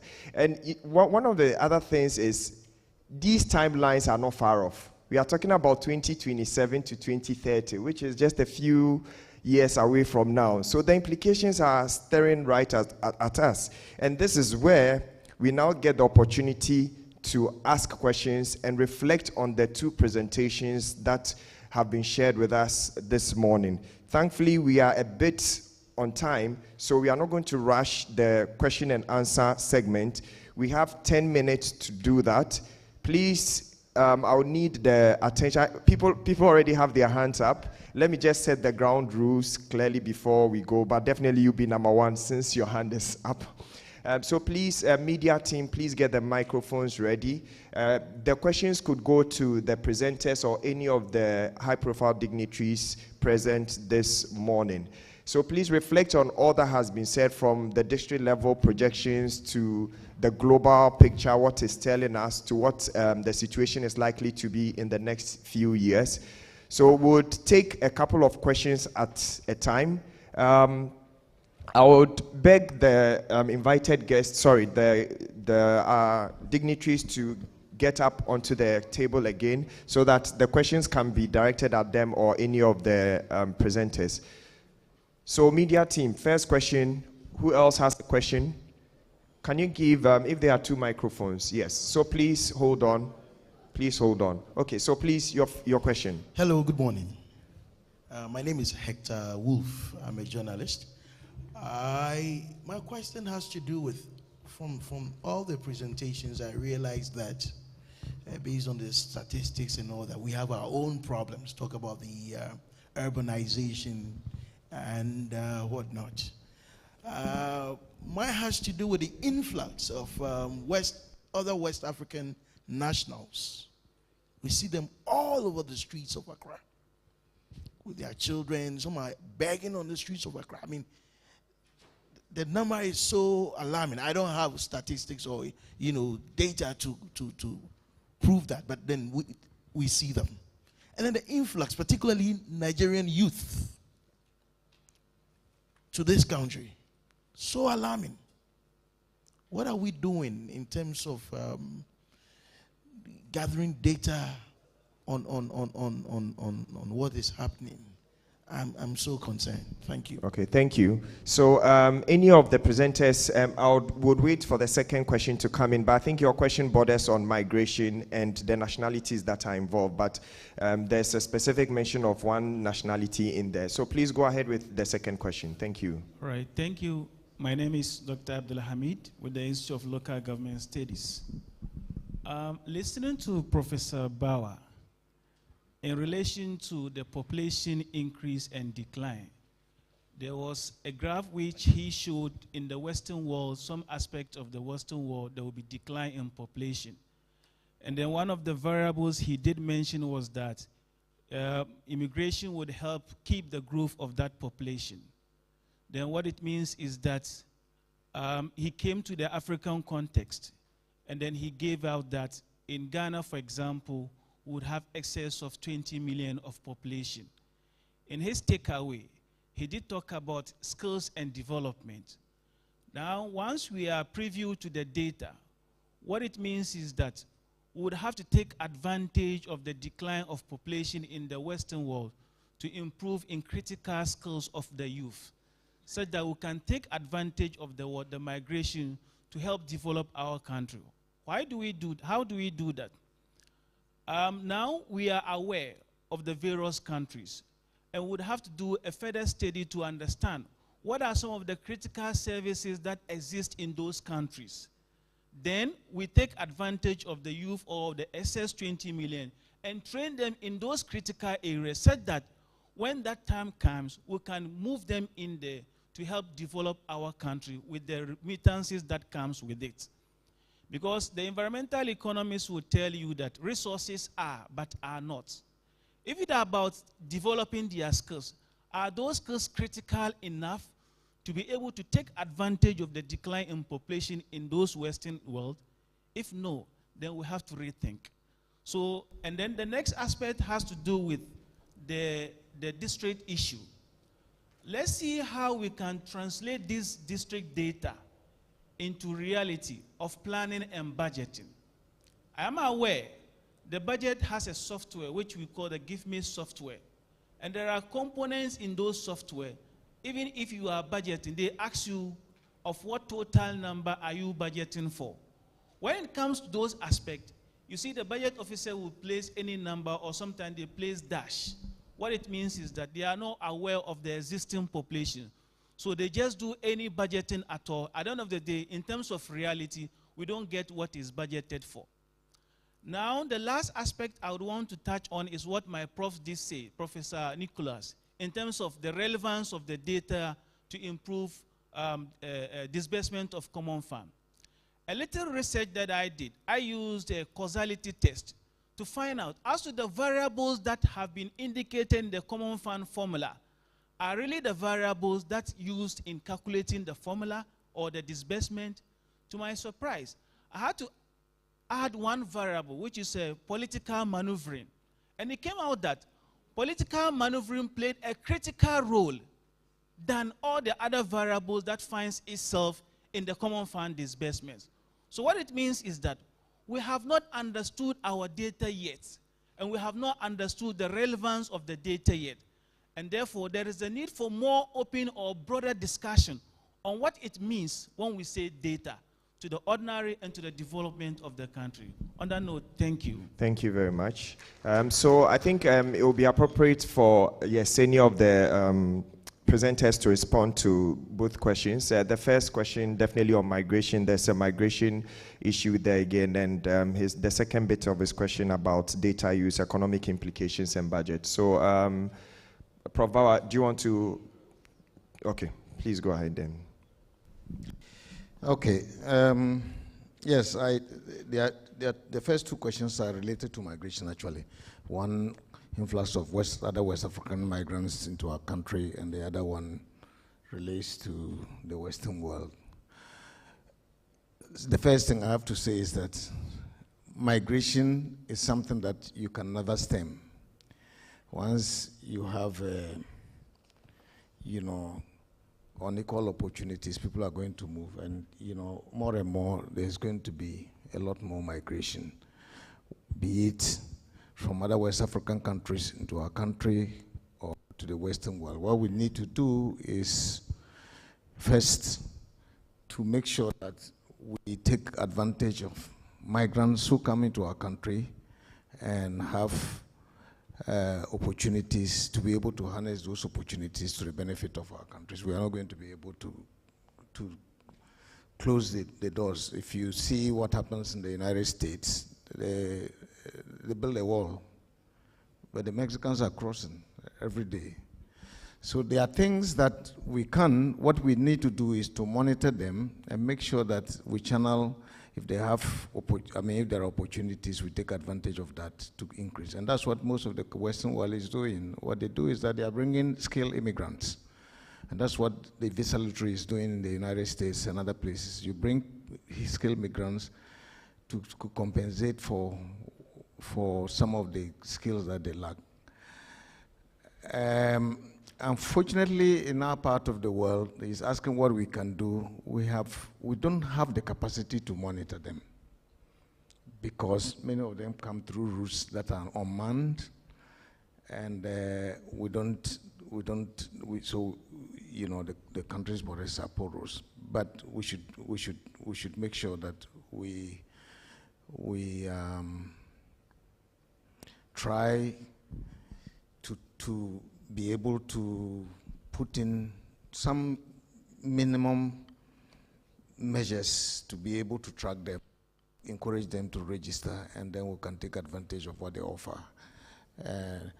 For countries and then for the Western world, yes, I did indicate that immigration, actually, it's what is terming, actually attenuating the rate of decline. Otherwise, a lot of the countries are actually experiencing a decline, and the immigrants are attenuating the effects of that. Otherwise, the decline would have been much. But what they are doing, again, is to take advantage of the immigrants, tap into their skills, and channel them into the productive sectors. Some of the work that other people would, indigenous would not do, the immigrants provide those kinds of skills. So migration, it's I don't know whether to even call it a necessary evil, but it's something that is going to continue, and it's going to, as the world become disproportionately unequal, we're going to see that. And we see that even within the borders of our own country. Why is it that we are having large numbers of people influxing into the urban areas? Because of the unequal distribution of resources. So if we able to address those issues, equity, we should make sure that we promote policies that will address the inequities within the system, both within country and outside of the country. Okay, I think there's a related question that does the Ghana Statistical Service have data on migrants, documented migrants, and distribution per nationality? Perhaps that also relates to. So come again. But yeah, it's difficult to track, but let's give them an opportunity to respond. Yeah. And so for the 2021 population housing census, all persons found in the borders of Ghana were enumerated. But remember, what Prof. Bauer just did mention is that within the West Africa sub-region, we have this ECOWAS kind of treaty that I can move to either Burkina Faso or move to Togo, 90 days. Nobody will harass me. And so at the time that we did the census, yes, we identify the percentage of the total population in the country that were non-Ghanaians were about 1% of the total population we found. Of that, 90% were from the ECOWAS sub-region. But again, between the times and as people move in and out, that kind of small move in and out, we are not able to track it because somebody can come, when it's about 90 days, I go back to my country and cross back into the country. That's inflow. We have to liaise with maybe immigration service and get that kind of statistics, how people move in and out, and then how people have come to stay. There are people who have come here. You will find more foreigners here, but if the person has naturalized, you did not call the person a foreigner. So we should be able to distinguish. But we did count those that were found in our confines, and we know their numbers. But we cannot tell how they're moving in and out is look like. Thank you.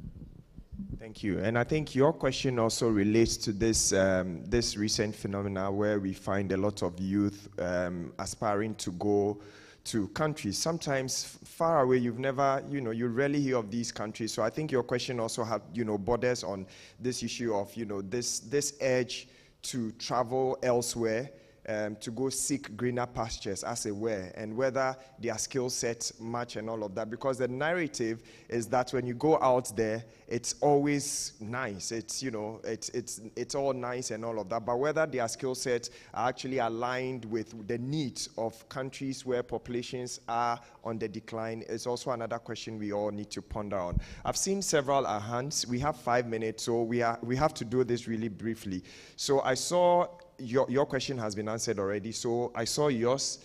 Maybe I'll use my discretion on this row. So two questions here. And then please be very brief. If your question goes beyond, I'll do 2 at a time. If your question goes beyond 1 minute, I'll have to take the microphone from you. Dr. Ewan, let me just, I think there was an issue of not even understanding the data. The person who, yes, as much data that we can get, we should try it and make you. I will be interested in knowing how the young man was able to measure political maneuvering, but that's a very interesting. That at the moment we are doing some work we are developing a youth index for Ghana. And one of the domains that we have identified as a critical component for the development of the youth index, and I'm working on this with working with NDPC, and is political participation. And so what we see is in settings where you have a lot of political and religious participation, you see there's a certain pattern that is emerging, but we are still trying to understand the data, even measuring what political participation is. But as much data as we can harness, there are new sources of harnessing data through AI tools and other things, and I think that we should try as much as possible to make use of whatever data that is available for us to be able to understand some of the nuances of these things that we are grappling with. Thank you. Well said, Prof. So over to you. Please be very brief. Thank you. Okay, I'm Peter Shafa Jr. from the Regional Institute of Population Studies. I think we all may be aware, years back in South Africa, we saw the South Africans against the Nigerians. We saw the youth also rising up in Kenya a few days ago, and also it happened in Nigeria. And I may also inform everybody that it happened in UK where the indigenous going against the migrants. And now the journalist asked a question about the influx of youth from Nigeria coming here in Ghana. It has been said rarely in Ghana people have a youthful population. What are you people doing about the youthful? And the deputy statistician said there are two phases. The first one from 4 to 24, where you educate them, then from 24 going up to working population. Are you people waiting for people to come? Where if you as Ghanaians cannot provide job for the youth, then order come, then the xenophobia happen to come up in Ghana again, or you see something, the youth rising up to fight for what should be given to them. What is the Ghana government doing with all these stats you having? So what happened in UK, what happened in South Africa, or even Kenya or Nigeria cannot happen here again.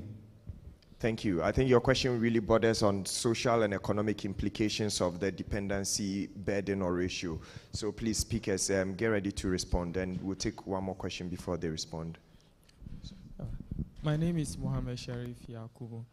So I just want to find out, during the presentations, both presented mentioned, gave recommendations, and most of the recommendations were geared towards policymakers. Take note, policymakers, take note. Harness the demographic potential. I want to understand from a youth perspective, how can young people harness their own potential? Given the statistics that have been given, what are the recommendations do you have for us? Apart from policy advocacy that we will do, and sometimes the leaders will not readily listen, and it takes a very long process for us to take place. Given how short the window is, how can young people harness their own potential? Thank you. All right, so basically pathways to using the data other than policymakers, right? All right, so please, anyone wanting to respond to his question about the socioeconomic implications of the dependency ratio? People coming in, young people, give the example of Kenya, elsewhere. Okay. Let me clarify something. The youth coming in is not the dependency ratio. If the person comes in, the person's age is more than 15 years, you will fall back in the denominator, okay? But the youth budget we are talking about, that we are saying 15 to 35 years we're talking about, these are like persons we expect that they should be gainfully employed. Do they have the required skill sets? Do they have training? And so one of the work that we have done as Statistical Service is that the youth, we have calculated the proportion of the youth that are neither in school nor in employment, or no, do they have apprenticeship? And there's about almost 1.9 million in the country that don't have these sets. And so how do we look at this? Some of the people that come in, Prof. Bauer did mention, sometimes some work that we are not willing to do. Some of these people who come in, they are willing to do those work. But let's look at it at the perspective that how are we taking advantage, and how are we making sure that this bigger number or proportion that are within the youthful age, about a third that are within this group, are they getting the training, the skills to make them productive? Otherwise, we'll have a bomb. That's what we're trying to look at it that way. The man who talked about the data, you may not understand. As often as possible, any information we pushed out, we add a metadata. And whenever you're requesting maybe data sets from any institution, from anybody, ask the person for the data dictionary, things guiding so that you may understand the questions in which they are formed. So when you take anything from Statistical Service, be assured you have a metadata to explain each and every variable and how it was collected in there. Thank you very much. And my attention was just drawn to the fact that there was this component of his question that has to do with xenophobia, right, and the youth and uproar and all of that. So, I mean, the engagements definitely would be ongoing, even when, and maybe I'll use this opportunity to say we'll have lunch. So hopefully we can discuss a bit more. But because of time constraints, I want us to take a couple more questions so that we can move on. So I think I saw.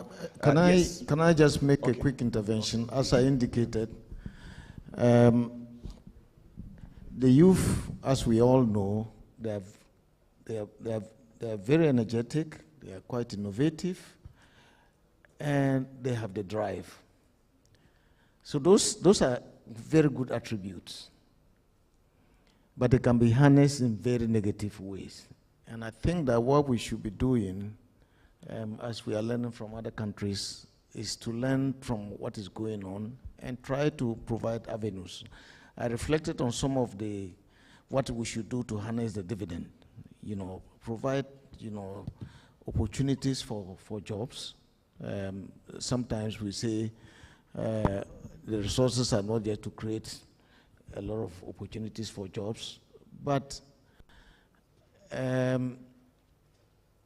I would say that there are things that we can do as nation states to be able to get them into, even if we don't provide direct jobs ourselves, provide opportunities for them to be able to take advantage of that. And once they do that, you will, tap their energies in a very positive way. Otherwise, and then also, if we who are ahead of them live lives that seem ostentatious, and we argue that there are no opportunities, they are going to go after us. So we have to, we ourselves, and in this case, I dare say the politicians, we have to show the way. Otherwise, when we preach that there are no resources and we tend to show lifestyles that show that we disproportionately have a lot of resources, but we are starving them. Then we are going to create a breeding ground for them to act in ways that are quite negative. All right, thank you. So I hope your question partly has been answered. Like I said, the thing with these discussions is it just generates other discussions that potentially will let us go on and on. But I want to reiterate that let's be mindful of time. So with the permission of the chair, I'll take two last questions. You and then you, because your hand was up, so I think I need to be fair. And please be very, very brief so that we can move on. Thank you. Thank you very much for the opportunity. I was very happy to see this very novelty in terms of the app.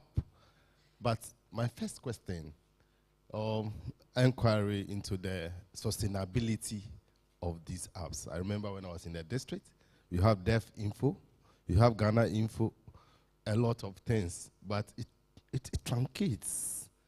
And it is important that when novelty of sorts are done, we sustain it.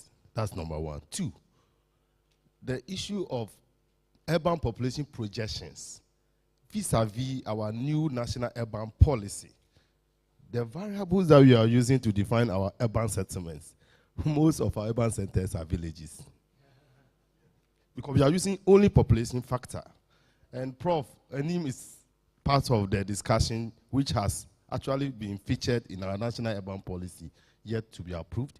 And when it's approved, a discussion will go on what other variables are we using to define our urban centers so as to ensure that we meet best practices in the world.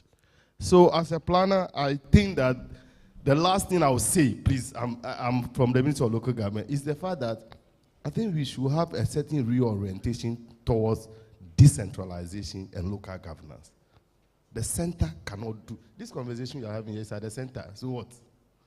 somebody in Binduri, somebody in Basa might not have been engaged to understand the nuances we are talking about.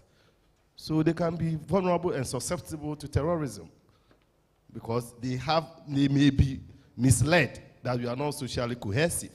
So I think that we should take the conversation to policymakers, to all MDAs, to say that enough of keeping things at the top.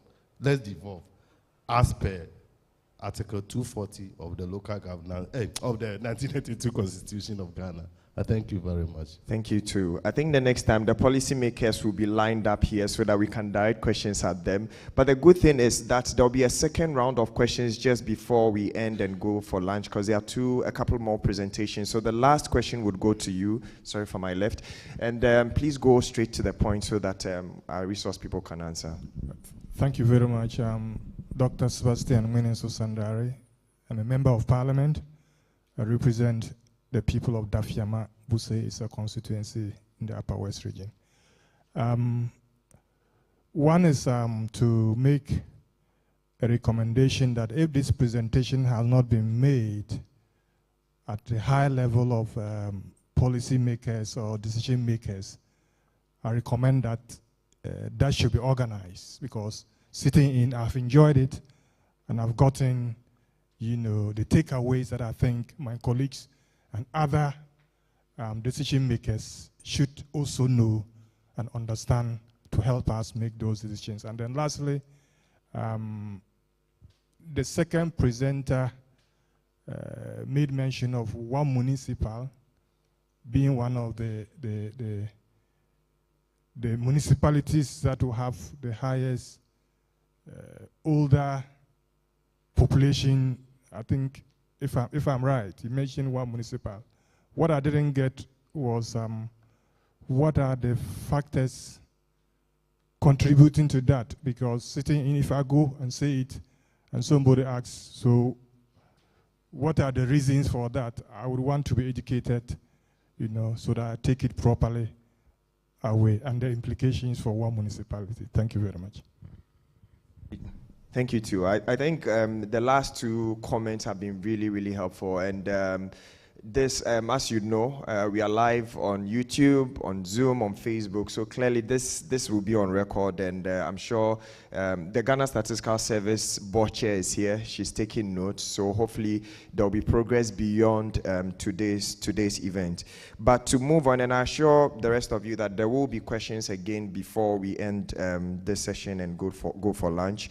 There is one more presentation. As said earlier, there were three things we wanted to do today: disseminate Ghana's population prospects, district level population projections, and then launch the app, the Ghana Stats mobile app. We've done almost 2 out of these 3, but to cap the second major element or activity we want to do today, I would invite Mr. Jeremiah Sixtus Derry, who is the acting sectional head, health and social care statistics, to share with us his presentation titled Highlights from the District Ranking of Micro-Level Development Indicators Report. Please, let's welcome him. And you have 15 minutes, Mr. Derry. Thank you.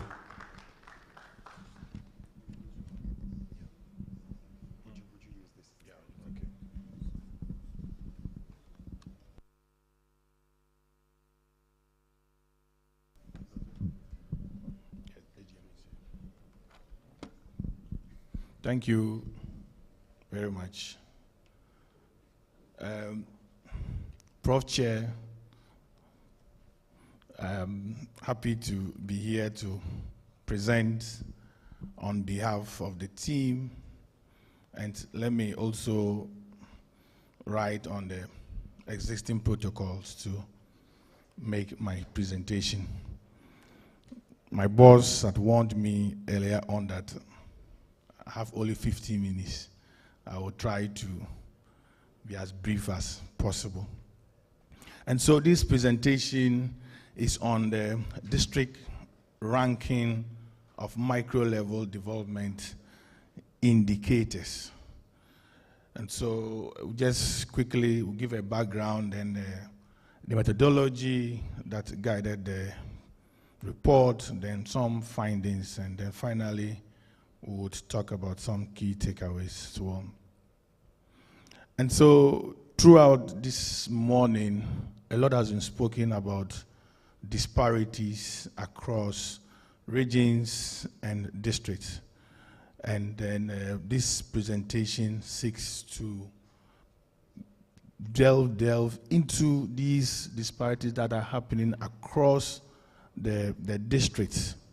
Now, it is important that we know the dimensions of these disparities so that together as district assemblies who are vested with a mandate to mobilize resources to ensure that services are delivered to the citizenry, we are able to breach or close that disparities that exist among the district.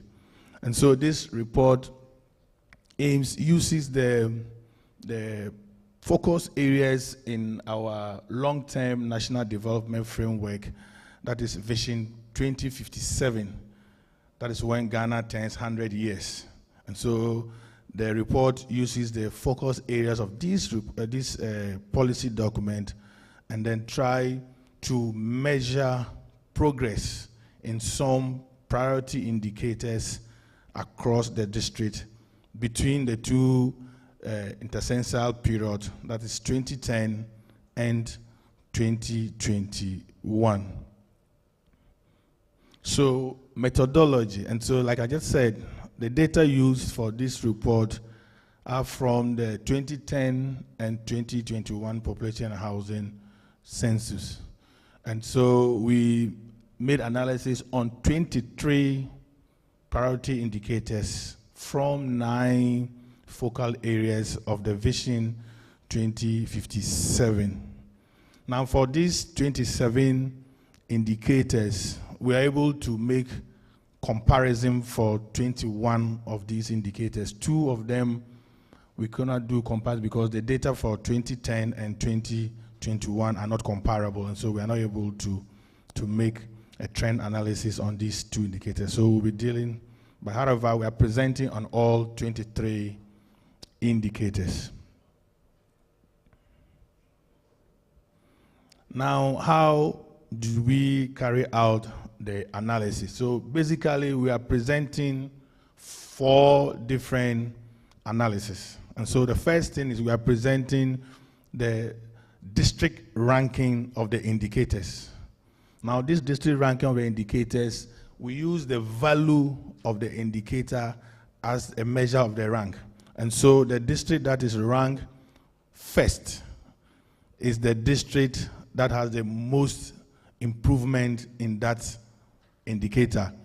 And the district that is ranked last is the district that had the least improvement in the indicator. And so the rankings are based on the value of the indicator. We also computed the average rank of the indicator based on the focus areas. So like I said, we have 9 focus areas. Pretty soon I will be dwelling into these focus areas so we get to know them. And so we computed average ranking for these indicators as well. And then we did a third analysis that looked at the rate of change across the indicators between 2010 and 2021. And so which districts had a lot of progress or performed or improved the most in indicators, and which districts improved the least in indicators between 2010 and 2021. And then finally, we looked at the progress across the district, the number of districts throughout the whole country that either progress or retrogress or maintain same between 2010 and 2021. So these are the analysis that we carried out. However, because of lack of time, we'll be making a presentation on just 2 of these 4. We'll be looking at the average change in the indicators from 2010 to 2021, as well as looking at the progress across the districts. So these are the 2 ones we'll be presenting. However, you can get the details from the report. And so I mentioned that we used the Vision 2057 as our guidelines to bringing out this report. And so in the Vision 2057, we have priority areas, focus areas, and these include the focus area on population management. And then we also have another focus area that looked at health and health services. And then education and training. Then we have employment and decent work as another focus area. Then we have poverty, inequality, and social protection, as well as child welfare. Again, focus areas include the disability inclusion, water and sanitation, and natural environment. And so under these 9 focus areas, we identified indicators that can be measured from these areas, and that had data from the 2021 the population housing census that we conducted. So under population management, we look at 4 indicators, which include the population density, age dependency ratio, household size, and urbanization rate. So these indicators were captured under the population management focus area. And then under health and health services, basically looked at infant mortality rate and under 5 mortality rate. Then for education and training, we had a lot of net enrollments and then adult education. And so based on these indicators, then we ranked the districts. So let's quickly go into the findings that we came out of. So first, we look at under the population management. And so I mentioned 4 indicators. So under the population management, we are realizing that 8 out of the 10 districts that recorded the greatest improvement in the rankings moved from the bottom half in 2010 to the top half of 2021. And so you see that for the top 10, a lot more improvement had happened. And then 3 districts, Asim North, Gomoa Central, and Sia Oshedoku, fell by more than 50 spots in the rankings between 2010 and 2021. If we look at the progression, we'll realize the household size was an indicator that recorded the highest interessential progression. Yes, and then if we look at age dependency ratio, the indicator that recorded the second highest interessential progression, which reduced by 248 in the districts. Now let's look at education and training.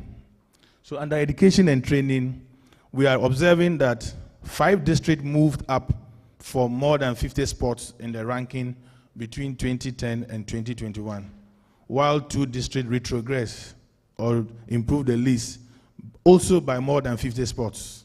And so 4 out of 10 districts that recorded the largest improvement across the education and training indicators, interestingly, were in the upper east region. Now when it comes to progression, we are observing that pre-primary school and senior high school net enrollment rates were the indicators that had the highest number of districts recording progression between 2010 and 2021. Let's move on to health and health services. Now again here we looked at infant mortality and under 5 mortality. And so if you look at the change in average ranking, we will observe that 6 districts with the largest improvement in the ranking between 2010 and 2021 were in the central region. Okay.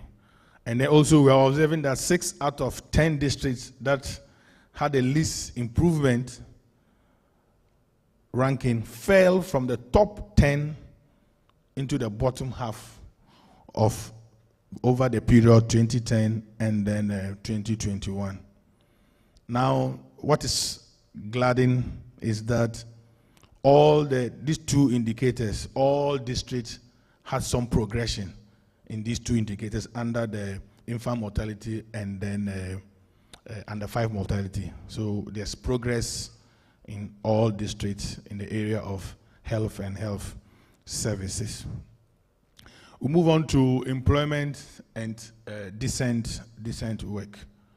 Now, under employment and decent work, yes, we are dealing with three indicators, and as we are observing 9 out of the 10 districts that recorded the highest change in the average district ranking across employment and decent work move more than 100 spots in the rankings.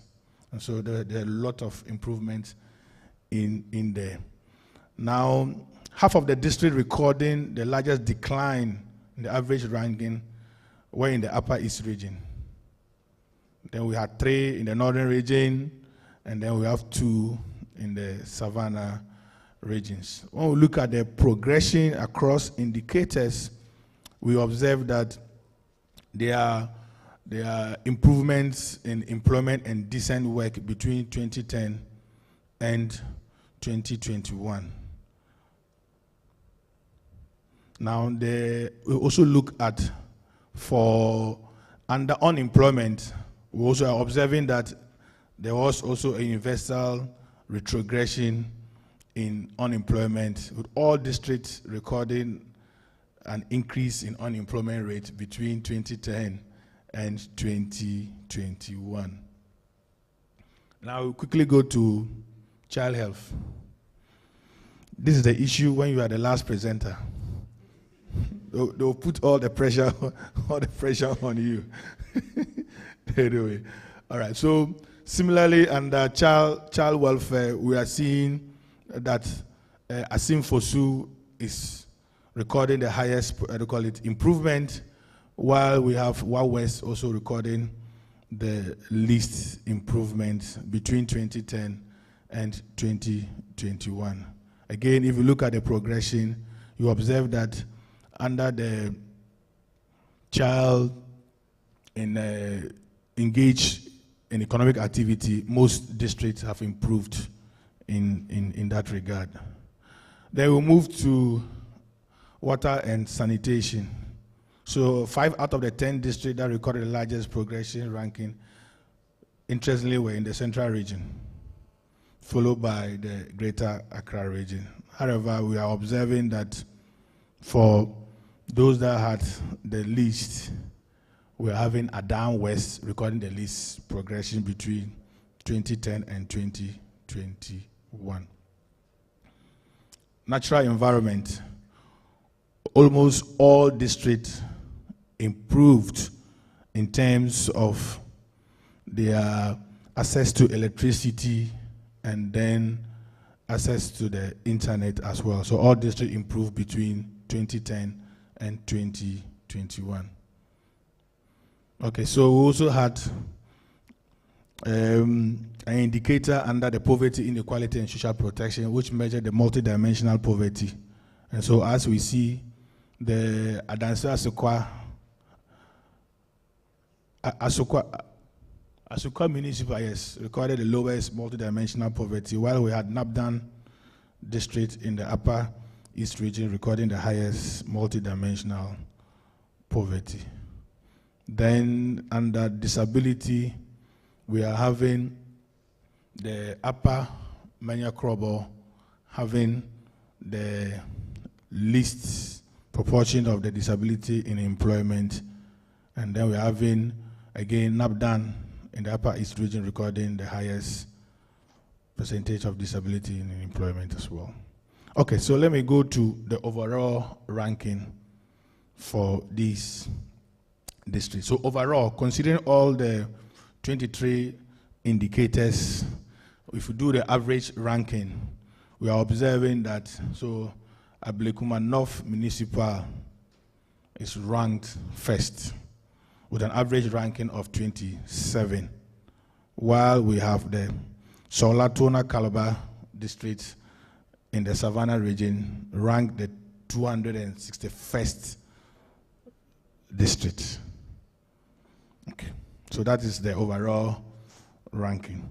Now what is important, we want to state here again, we want to look at disparities between the North and the South divide. Okay. And so what we are all aware here is the fact that yes, the northern part of the country are less endowed or are more disadvantaged. However, what we don't know is the extent of the disparities between the North and the South, and whether we are improving over the years or not. And so if you look at the chart we are having here, we try to compute the average score of each of the indicator for the northern part of the country. And northern part, we're referring to the 5 northern regions, and then the southern part is referring to the rest of the regions. And so if you observe, you see clearly that there are stacked disparities between the North and then the South. Looking at from open defecation downwards, you observe that. And for 16 of these indicators, yes, even though there are disparities, but the disparities are reducing, okay, between 2010 and 2021. However, for 6 other indicators, we are observing that the disparities are widening between 2010 and 2021 as we see it. So let me conclude by giving some key takeaways. And what we are saying is that disparities among districts vary by focus area and by indicators, and this we've all seen. Again, we are also saying that the relative performance in 6 districts, in the top 10 districts with the highest average ranking over the period, is pronounced. We've seen that consistently. We are seeing Asimfosu and other districts repeatedly being on the top 10 with the greatest improvement. Again, we're also saying that the Savannah region is the poorest, with 4 of its districts in the bottom 10 consistently. And so we'll have to look at it. And then finally, we're also saying that the North-South divide is still pervasive, as we have 13 out of the 19 indicators showing an increase in the range between 2010 and 2021. Thank you very much. Please let's give Mr. Jeremiah Sixtus Derry another round of applause. He did well. He stayed within his allotted time, so let's give him a round of applause again.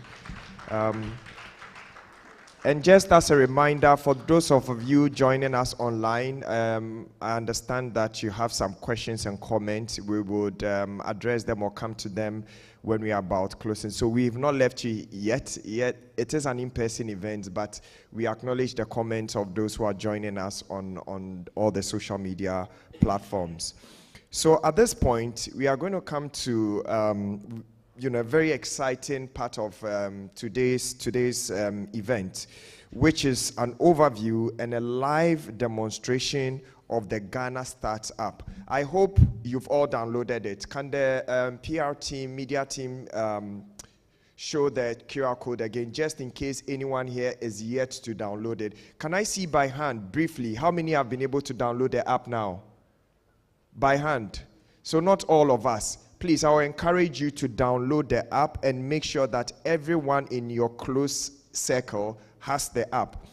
So as the media team show, yes, there it is, I will call upon the government statistician, Ghana Statistical Service, Professor Samuel Kobnai Nim, and Mr. Ahmed Salim Adam, who is an IT officer, Ghana Statistical Service, to come and show us a live demonstration of the Ghana Stars App. Please give a round of applause to Professor Nim. Thank you very much. Good afternoon. I know we've kept you guys sitting for a long while, so we hope that this session will be interactive and as snappy as possible so that we all leave here with something. Chair, as was indicated, this presentation will be in 2 parts. I'm just going to give a very short overview on why we are doing this, and then my colleague Ahmed would walk us through the demonstration. The board chair did indicate in her remark that in the last year or so, Ghana Statistical Service has strengthened its interventions on the front of web-based applications. Specifically, she talked about the GSS Statistical Bank, which we all are aware that we did a hackathon intervention.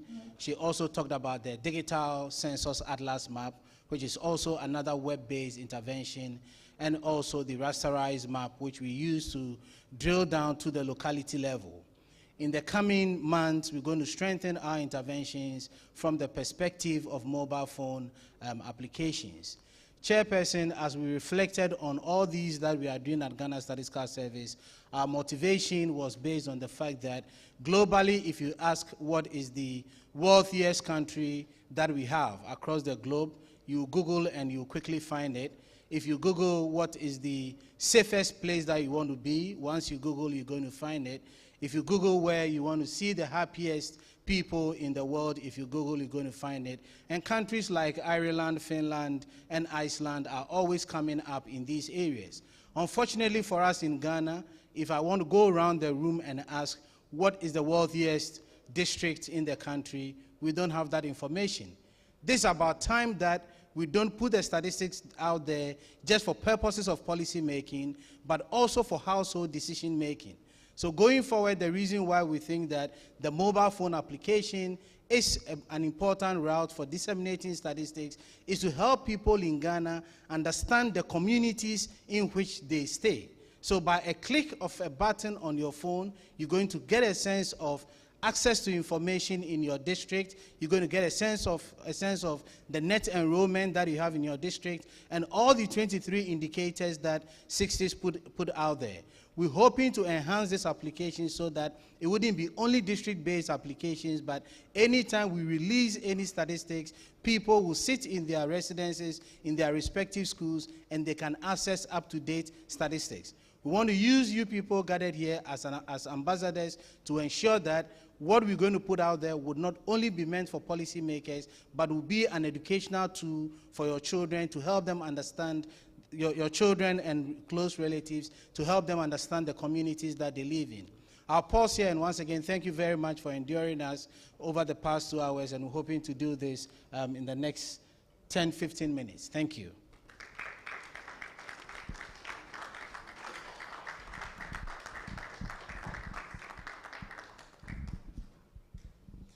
Thank you very much, Prof, and good afternoon.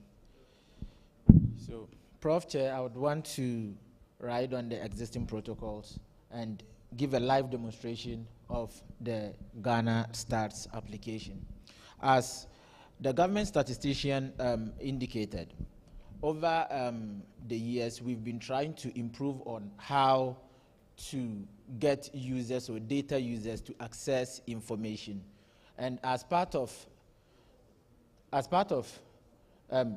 these interventions, we bring to you, or we invite you to have a look at our new mobile application we are bringing on board, which is the Ghana Stars app.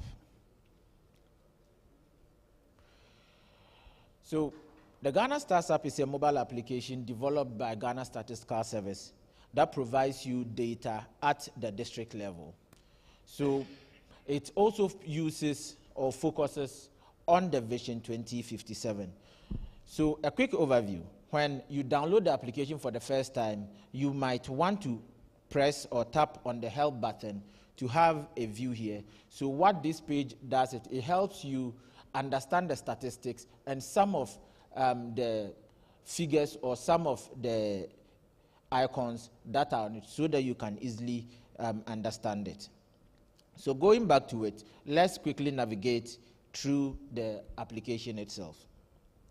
So when you open the application, it gives you a wide range of indicators, and underneath it, we have the home tab, the region, the indicator, and the Vision 2057. So first of all, let us start from the Vision 2057. So the previous presenter already mentioned about the Vision 2057. So as a data user, if you want to know under which thematic area or which focal area a particular indicator falls, when you pick this application and open it, over here, all of the applications are grouped under the various focal areas. So for instance, if I want to know how electricity access is defined, for that particular indicator, I can press on the details tab, and I see that the description is a percent of households that use electricity as their main source of lighting. And additionally, it gives you the objectives of that particular indicator that we wish to attain by 2057. Moving away from it, I would want us to quickly press on the three lines over there to give us the sidebar and navigate to back to the national figures page. So on the national figures page, you have a card showing indicators and showing national figures for both 2021 and 2010. So at this level, you have an overview or a quick snapshot of all the indicators across board at the 23 indicators, starting from access to basic drinking water. And on it, to the far left corner, that's the one above, is the 2021 figure, and underneath it is the 2010 figure.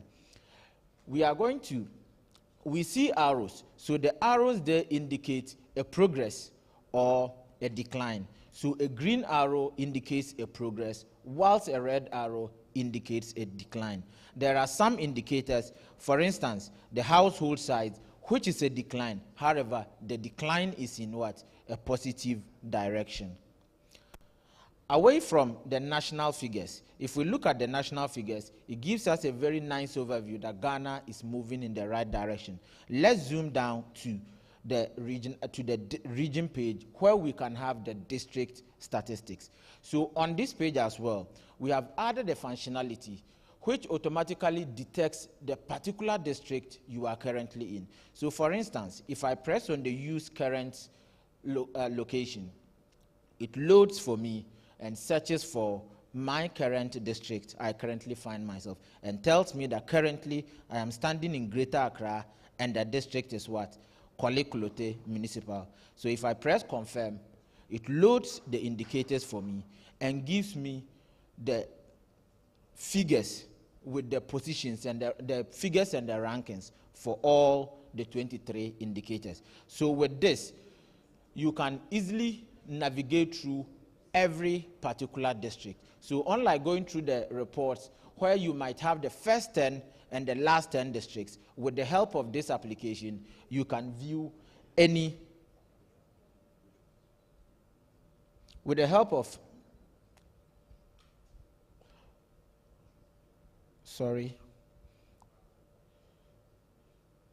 So with the help of the application, you can view for any particular indicator. So moving away from the indicators as well, if we press on the profile, and this I think is going to help a lot of students, where most of the time you are writing your thesis or your project work, and you need to add a district profile. So this gives you a district profile for all the 261 districts. So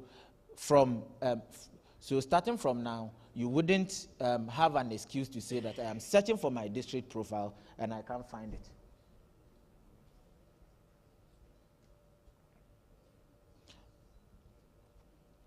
Okay, so let's move to the last page, which is the indicator page. So my senior colleague presented and was talking about indicators and their rankings.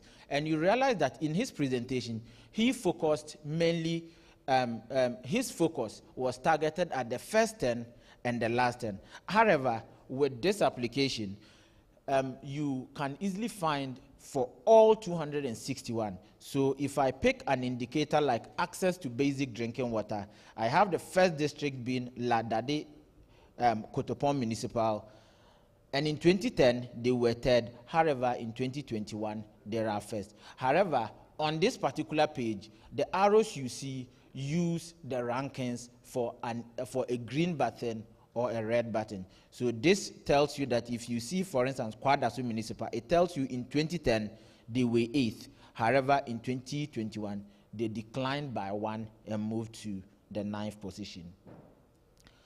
Let's move quickly to the feedback.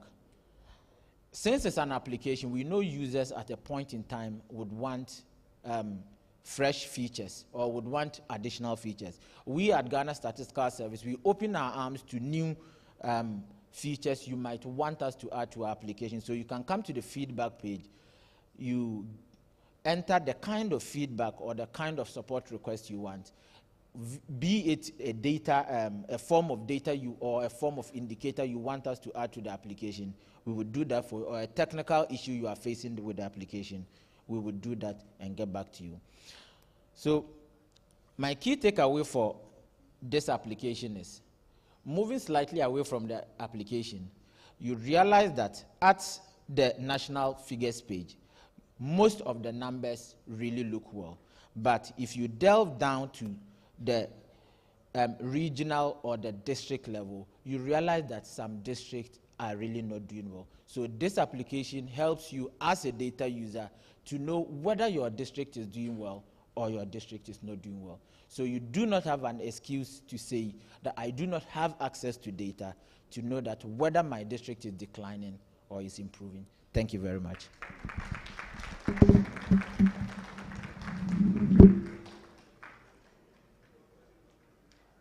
Thank you. Please, let's give him another round of applause. So how many of us have found the app interesting so far? Can I see by hand? Okay, looks like it's a good number. And I'm monitoring the chats on the various social media pages, and they are very positive as well. So today is just the first instance we are getting to interact with the application. So hopefully as time goes on, we become very conversant with it, and it becomes a very important tool for us. At this point, we are going to do a very symbolic but important activity, which is to officially launch the Ghana Stats app, as well as the district ranking of the micro-level development indicators report, And to do this, I would humbly call on all the dignitaries on the high table, so Professor Usu, Dr.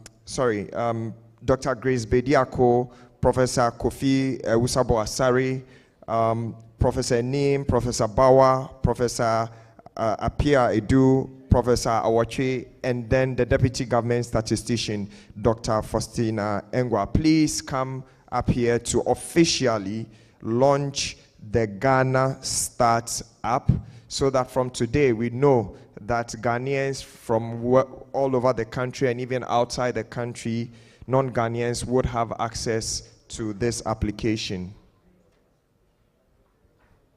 and as well as the report.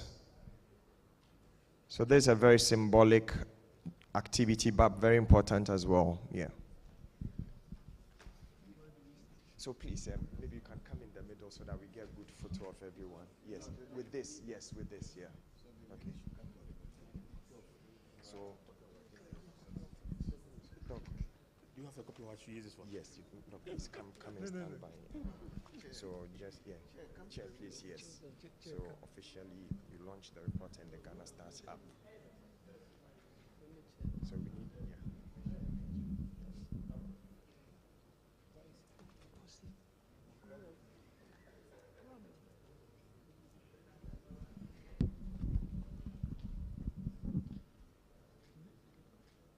On this note, ladies and gentlemen, we officially launch the district ranking of micro-level development indicators and the statistics, and then the mobile app of the Ghana Statistical Service. And we hope that all of you will be ambassadors for the apps in particular, and then the copies that we now present to you. Thank you very much.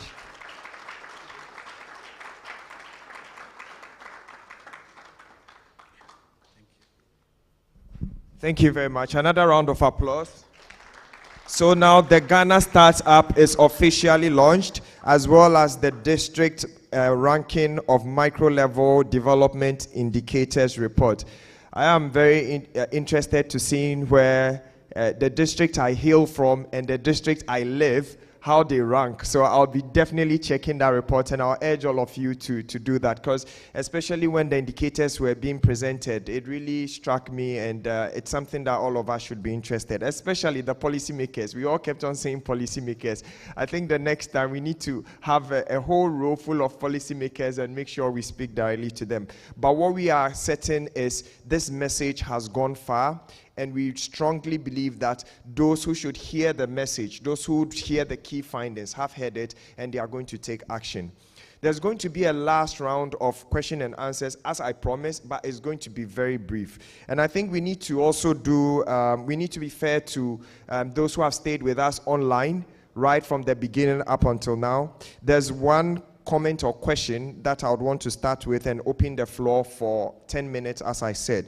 So one person online said the second question from the person at ILGS is very interesting. And the question was about why won't the budget analyst liaise with the statistics office, the Ghana Statistical Service, in their district? This should show us all that there is no consensus between units and departments at the MMDA level. So I think this was to one of the comments about budget issues and how population level data can inform it. And so this person is saying, why isn't there some sort of coordination? So the question is, who is responsible for that coordination? Because Ghana Statistical Service is producing the data. They are there. But who is responsible for bringing the various agencies and elements together to make sure that the data is being used or informs a very critical aspect of our economic and social life? So that's a very good comment. Now, just two hands at a time. Okay, the first hand, I'll be fair to you, and then the second one would be here. And I think I would give you an opportunity also, because the first time you wanted to, or your comments you are fine now. Okay, that's fine. So please go ahead and ask your question. And then after this, we'll be ending the session very soon. Please go ahead. Yeah, thank you very much. My name is Caesar Kaba. And just to say thank you very much to the Ghana Statistical Service and partners for putting this really insightful platform together. And to say that usually knowledge is power, but this knowledge is really scary for me. And I'm very sure that any young person in this room will reflect the same view. Like my colleague young person said politely, why address always the policymakers and not the young persons? It's just an indication that we've lost faith in every policymaker in the country to position us well for the future. And I say this for a reason, that if we anticipate 50 million citizens in the country when we cannot take care of 30 million, then it is really scary. And it is also scary because they are even going to get older. And we know that employment data is not good for this country. Just to comment that I'm very sure that the assumptions are as close to reality as possible, but we also know the uncertainty. So climate change, I'm from the northern part of the country. I just wanted to find out how climate change played a key role in these assumptions.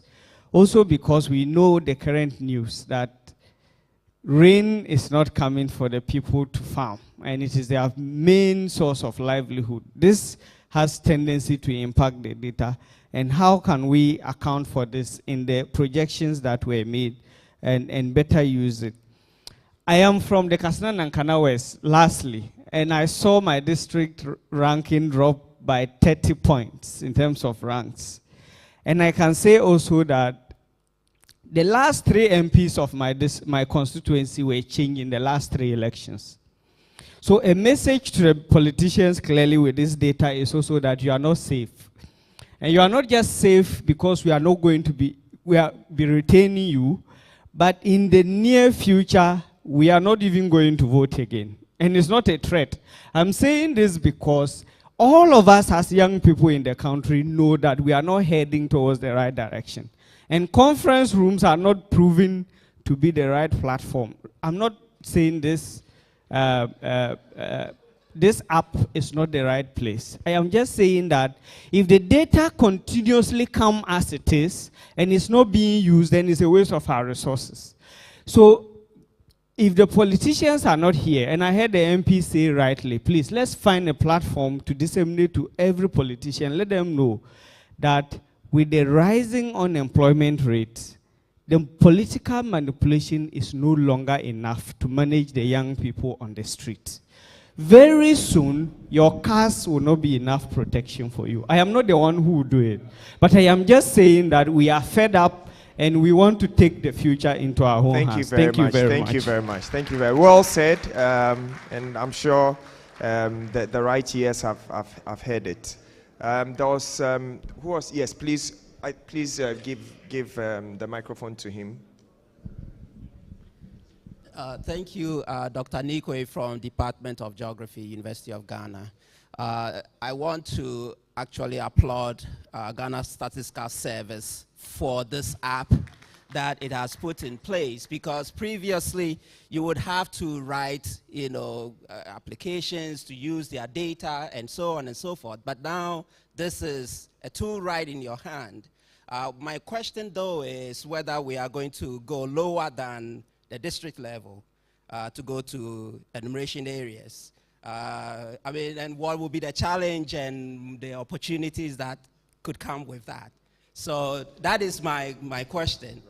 Would we ever get to lower scale kind of data so that within your community you can actually find what is going on there? It has implications for where you buy property and all those things.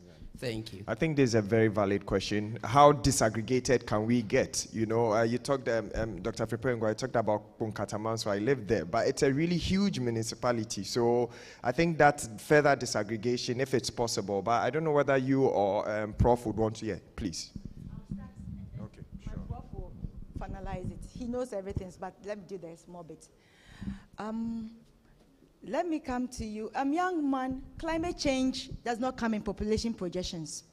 Now, you can do different forms of projections. For example, if we see that climate change and its contribution, that is where we are looking at the current things. But I said that 3 things that move population: either you give birth to add on, either you die to take out, either you move in or you move out. These are the changes that come in. However, other things, such that maybe amenities in different places, can cause people to move to other places. And so for this particular one, climate change was not part of it. If you have another interest that we should focus on, maybe Kasna Nankana and what is going on, either our surveys and other activities, we can narrow down and look at that information as well.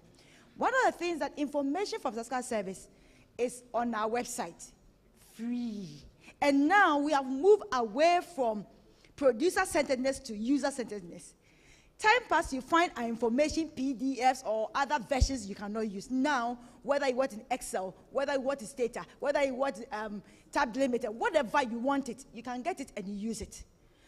The only thing we didn't put the population figures, the 18 plus and those things, is that we are just around election period. If you leave that Excel without people asking for it, right? It's like somebody can just download the information, Statistical Service logo on it, print it, and say, you make a change in the Excel sheet and make that change. So when you want finite information that you have to request, but on the SAS Bank, on our website, everything is free of charge. At the EA level, let me explain that we go low, and so my boss talked about the rasterized data that we have in there. It's one of the applications, so you can zoom into a small geographic area and give you information. However, certain information, when you get lower levels, will expose confidentiality. For example, if I say maybe we're talking about maybe Savannah, you mention maybe a small village, and they think that it's only Faustina who comes from there. When you give any characteristics, it identifies the person who really comes from that area. So at that lowest level, we don't give. And EA level, per se, is for statistical administrative work. We have divided that a segment area where we allow people to go. And so usually people who ask information at EA level is want to do further studies. And for that, we give access to. So when you go to on our website, the rasterized data or the greater population, when you zoom in, if you have challenges, let us assist you. Then you'll be able to zoom in and then get the statistics for those confined areas and the places that you are looking at. So your boss says your answer is adequate enough, but I agree with you. I think if the data can be de-identified and you can further disaggregate, I think it might be helpful for some end users. Okay, a follow-up. Yeah, thank you very much. My name is Professor Justice Aheto. I'm representing the flag bearer of the NDC, President Mahama, today. Your answer is very good. I think that's the reason why we do what we call displacement, so that individuals can be de-identified. So we have been getting data at a year level from the Ghana Sky Service already. For example, the DHS, which is displaced like 5 kilometers in the rural communities and 2 kilometers in the urban communities. So I think the same strategy can be used so that those of us who are more interested in more smaller unit kind of analysis, like smaller area analysis, will be very beneficial to us. In fact, it's one of the reasons why I raised my hand earlier, so that if you can go a bit lower, it will be very useful for decision making. And you and I know for sure that when you're analyzing at a bigger scale compared to a smaller scale, you are more precise and informative at a smaller scale than at a bigger scale.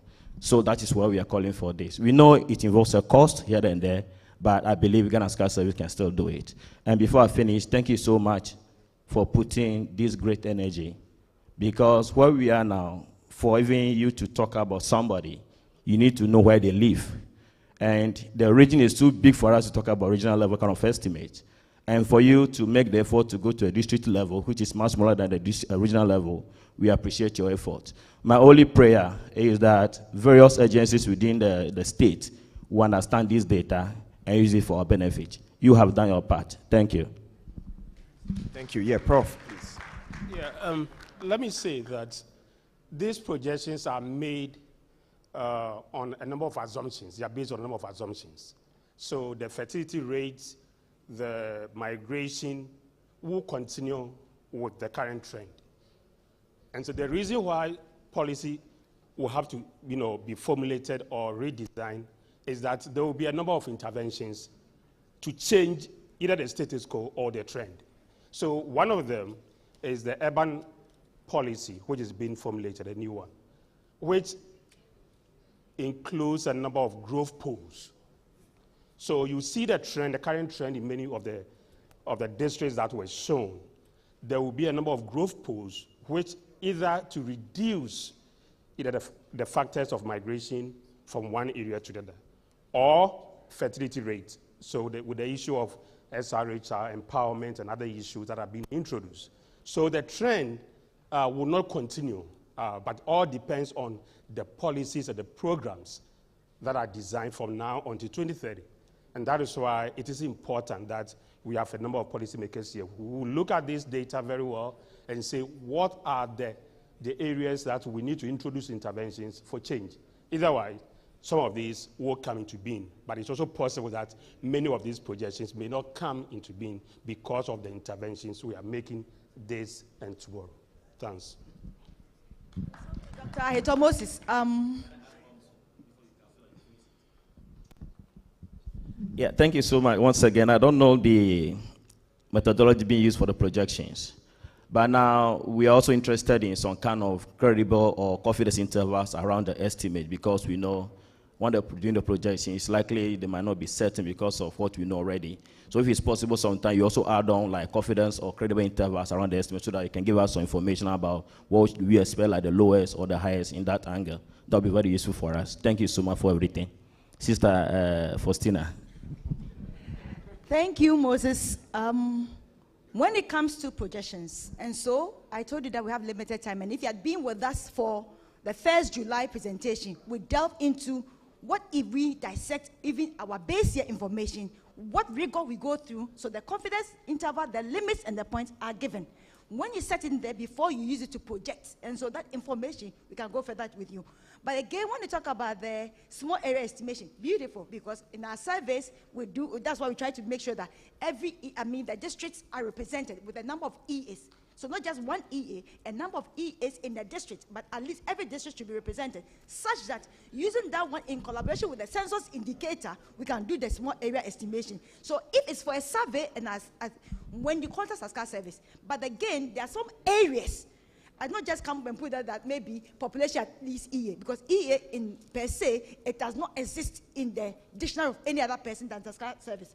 When I talk about, let's say, Koleklote, there will be a number of smaller areas put together, but the whole area will come Koleklote. So if it is big localities and all those ones, we go to the 1,000 by 1,000 grade on the population rasterized data we talk about. We can go to 500, but we can go to a certain area that is lower, where identity will be exposed because of the characteristics of the permutation that you do. So that's what we talk about. But in that one, we can just have a discussion and see how we best serve you. So for those of you who are not data literate, don't worry about EAs and rasterized data and everything else. What is most important is that the app is up. There are indicators you can refer to. And I would encourage these technical conversations to go on whilst we are having lunch. So if you are not data literate, please don't worry about confidence intervals. Just be focused on the indicators, and then that's it. So two more comments, questions, and I would invite our chairperson to give us closing remarks. Please go ahead. Thank you very much for the opportunity. I want to water down the technicalities, but I want our attention to Africa. Prof, in your presentation on the population prospects, you gave indication that Africa population will continue to increase. The total fertility rate in the world decreased from 3.3 to 2.3, yet Africa is very high. We know on the other side of the globe, they have very low replacement level fertility. Replacement level in TFR is 2.1. And they are now struggling on the economy, their working population. And now they are depending on migrants from Africa to help their economy. Should Africa be worried? Because we have the population, and now they are depending on us. Given our culture, given the resources in Africa, should we be worried about TFR, our total population? But what would you advise Africa should be aiming at? What TFR? Should we be looking at the 2.1 or what figure? Below or above? When we get to below, can we come up? Those who are below, they are struggling to come up. They are not depending on us. Prof, we want your advice. Thank you.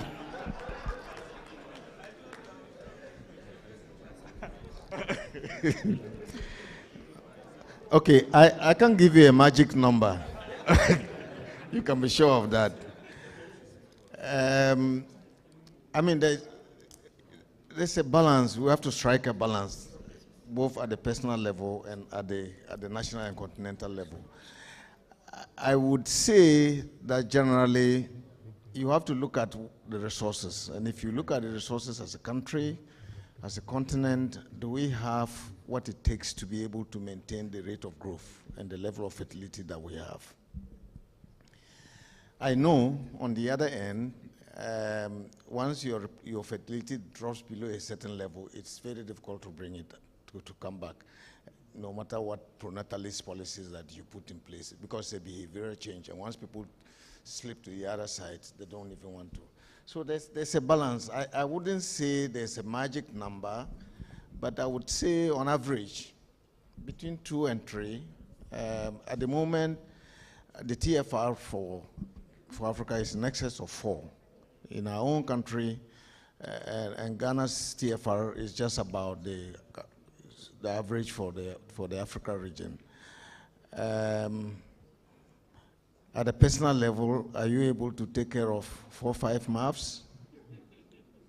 So those are decisions that we make. But I mean, on the whole, we have to look at the mix of resources and then, you know, how we are able to manage the population.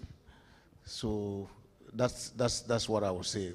Obviously, I was at the Union for African Population Studies, where there was a debate as to whether Africa should strive for below replacement level fertility, and I argue that no, because even countries that have gone below replacement level are introducing pronatally policies to get back above replacement level, and they are not able to do so.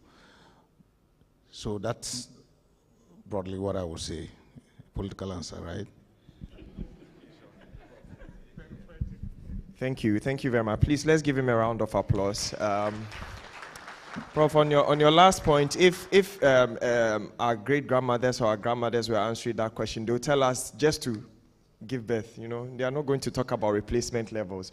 So please let's give ourselves a round of applause. I think we've had a very productive engagement, and we are coming to the end of today's session. But before I call the chair for today's event to come up for his closing remarks, I'd like to acknowledge the presence of Dr. Marion Oko-Owusu, the Director of Family Health Division, Ghana Health Service. She's here.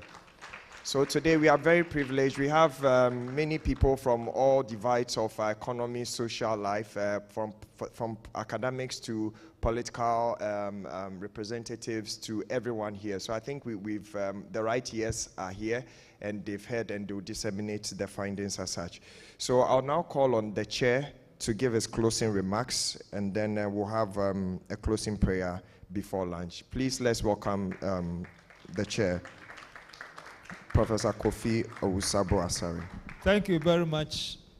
I will stand and the protocol already established to now complete. A few issues have come up, and I will urge that we take this as the beginning of an ongoing conversation. One, I hope all of you have heard of the U.S. visa lottery. You have. How did it come about? Not diversity. They looked at their censuses of 1940, 1950, and 1960, and realized that they will not get young people to go into the army. You talk to any of your family members who have gone there. What first option do they give them? Military. Is that not it? Right. And so all that we are saying is that data can talk to us, and we can also talk to the data to see the steps that we are going to take. Somebody asked a question about foreigners coming in. In the 1960 census, 12% of the enumerated population were non-Ghanaians. And that informed the Aliens Compliance Order of 1969 under Busia. Right? And so we've been using this to take certain decisions. And then when you look at education, up to 2010 census, only 12% of the population had gone beyond JHS. Now, if you want to develop, then you have to think about these things. The data are there. And so here the conversation has been on the quantity. The flip side of quantity is what? Quality. And so if we are talking about our population, how do we work out on the policy to get quality? He talked about aspects of skills development. In 1927, in fact, from 1923 to 27, the British administration set up technical schools. Mampong Technical Institute is now 100 years old. Aswansi, Accra Technical, Kumasi Technical is now Kumasi Kwame Nkrumah University of Science and Technology. Why have we not promoted it? Because there has not been any consistency.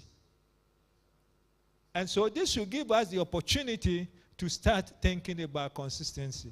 And I'm happy that we will take this alongside, and they pointed out, within the context of Agenda 2057, so that those of you who are also talking about, I'm happy the Honorable Member of Parliament is still here, we all make a vow to look at the Agenda 2057, so that irrespective of whoever comes, we use the data to help Ghana develop.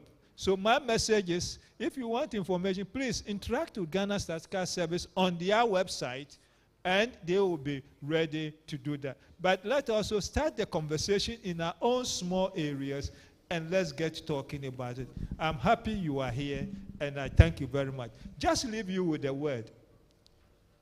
In 2017 or 2018, the new word that entered the Oxford Dictionary was youthquake. Youthquake. Because the young people shook themselves a little bit. And that was a new word. So don't think that what happened in Nigeria or Kenya or something is new. We only need to understand the dynamics of young people, see how we take decisions which will uplift them, and we all live in peace. God be with us. Thank you so much. Please, let's give Prof a round of applause. Before I call on Mr. Emmanuel George Osei to give us the closing prayer, our colleagues from UNICEF have sent a message on Zoom, and I think it's just nice that we mention this. So I'll just read this very quickly. So thank you for your insightful presentations, and congratulations on the launch of this very useful app. I have a comment and a question. One, child marriage and child economic activities were categorized into child welfare in the last presentation. It should be child protection, as in the protection from harmful practices. Child well-being and welfare is a comprehensive term for education, health, WASH, and others. And then the question is, are there plans to update the Ghana Stats app to accommodate intercensal data? There are data coming from GLSS, MICS, that's the Multiple Indicator Cluster Survey, Demographic and Health Survey, and other surveys. So this is for Ghana Health Service, if there are plans to update the Ghana Stats app to accommodate intercensal data. And this is coming from colleagues from UNICEF. Obviously, they have child welfare at their heart, so it's understandable they ask these questions. So please take note of these questions, Ghana Statistical Service. I'll now call on Mr. Emmanuel George Osei from Ghana Statistical Service to give us the closing prayer. Thank you. Please, let's welcome him. Thank you very much. And before I say the closing prayer, may I use this opportunity to thank all present here on behalf of the management and board of the Ghana Statistical Service for coming to honor our program.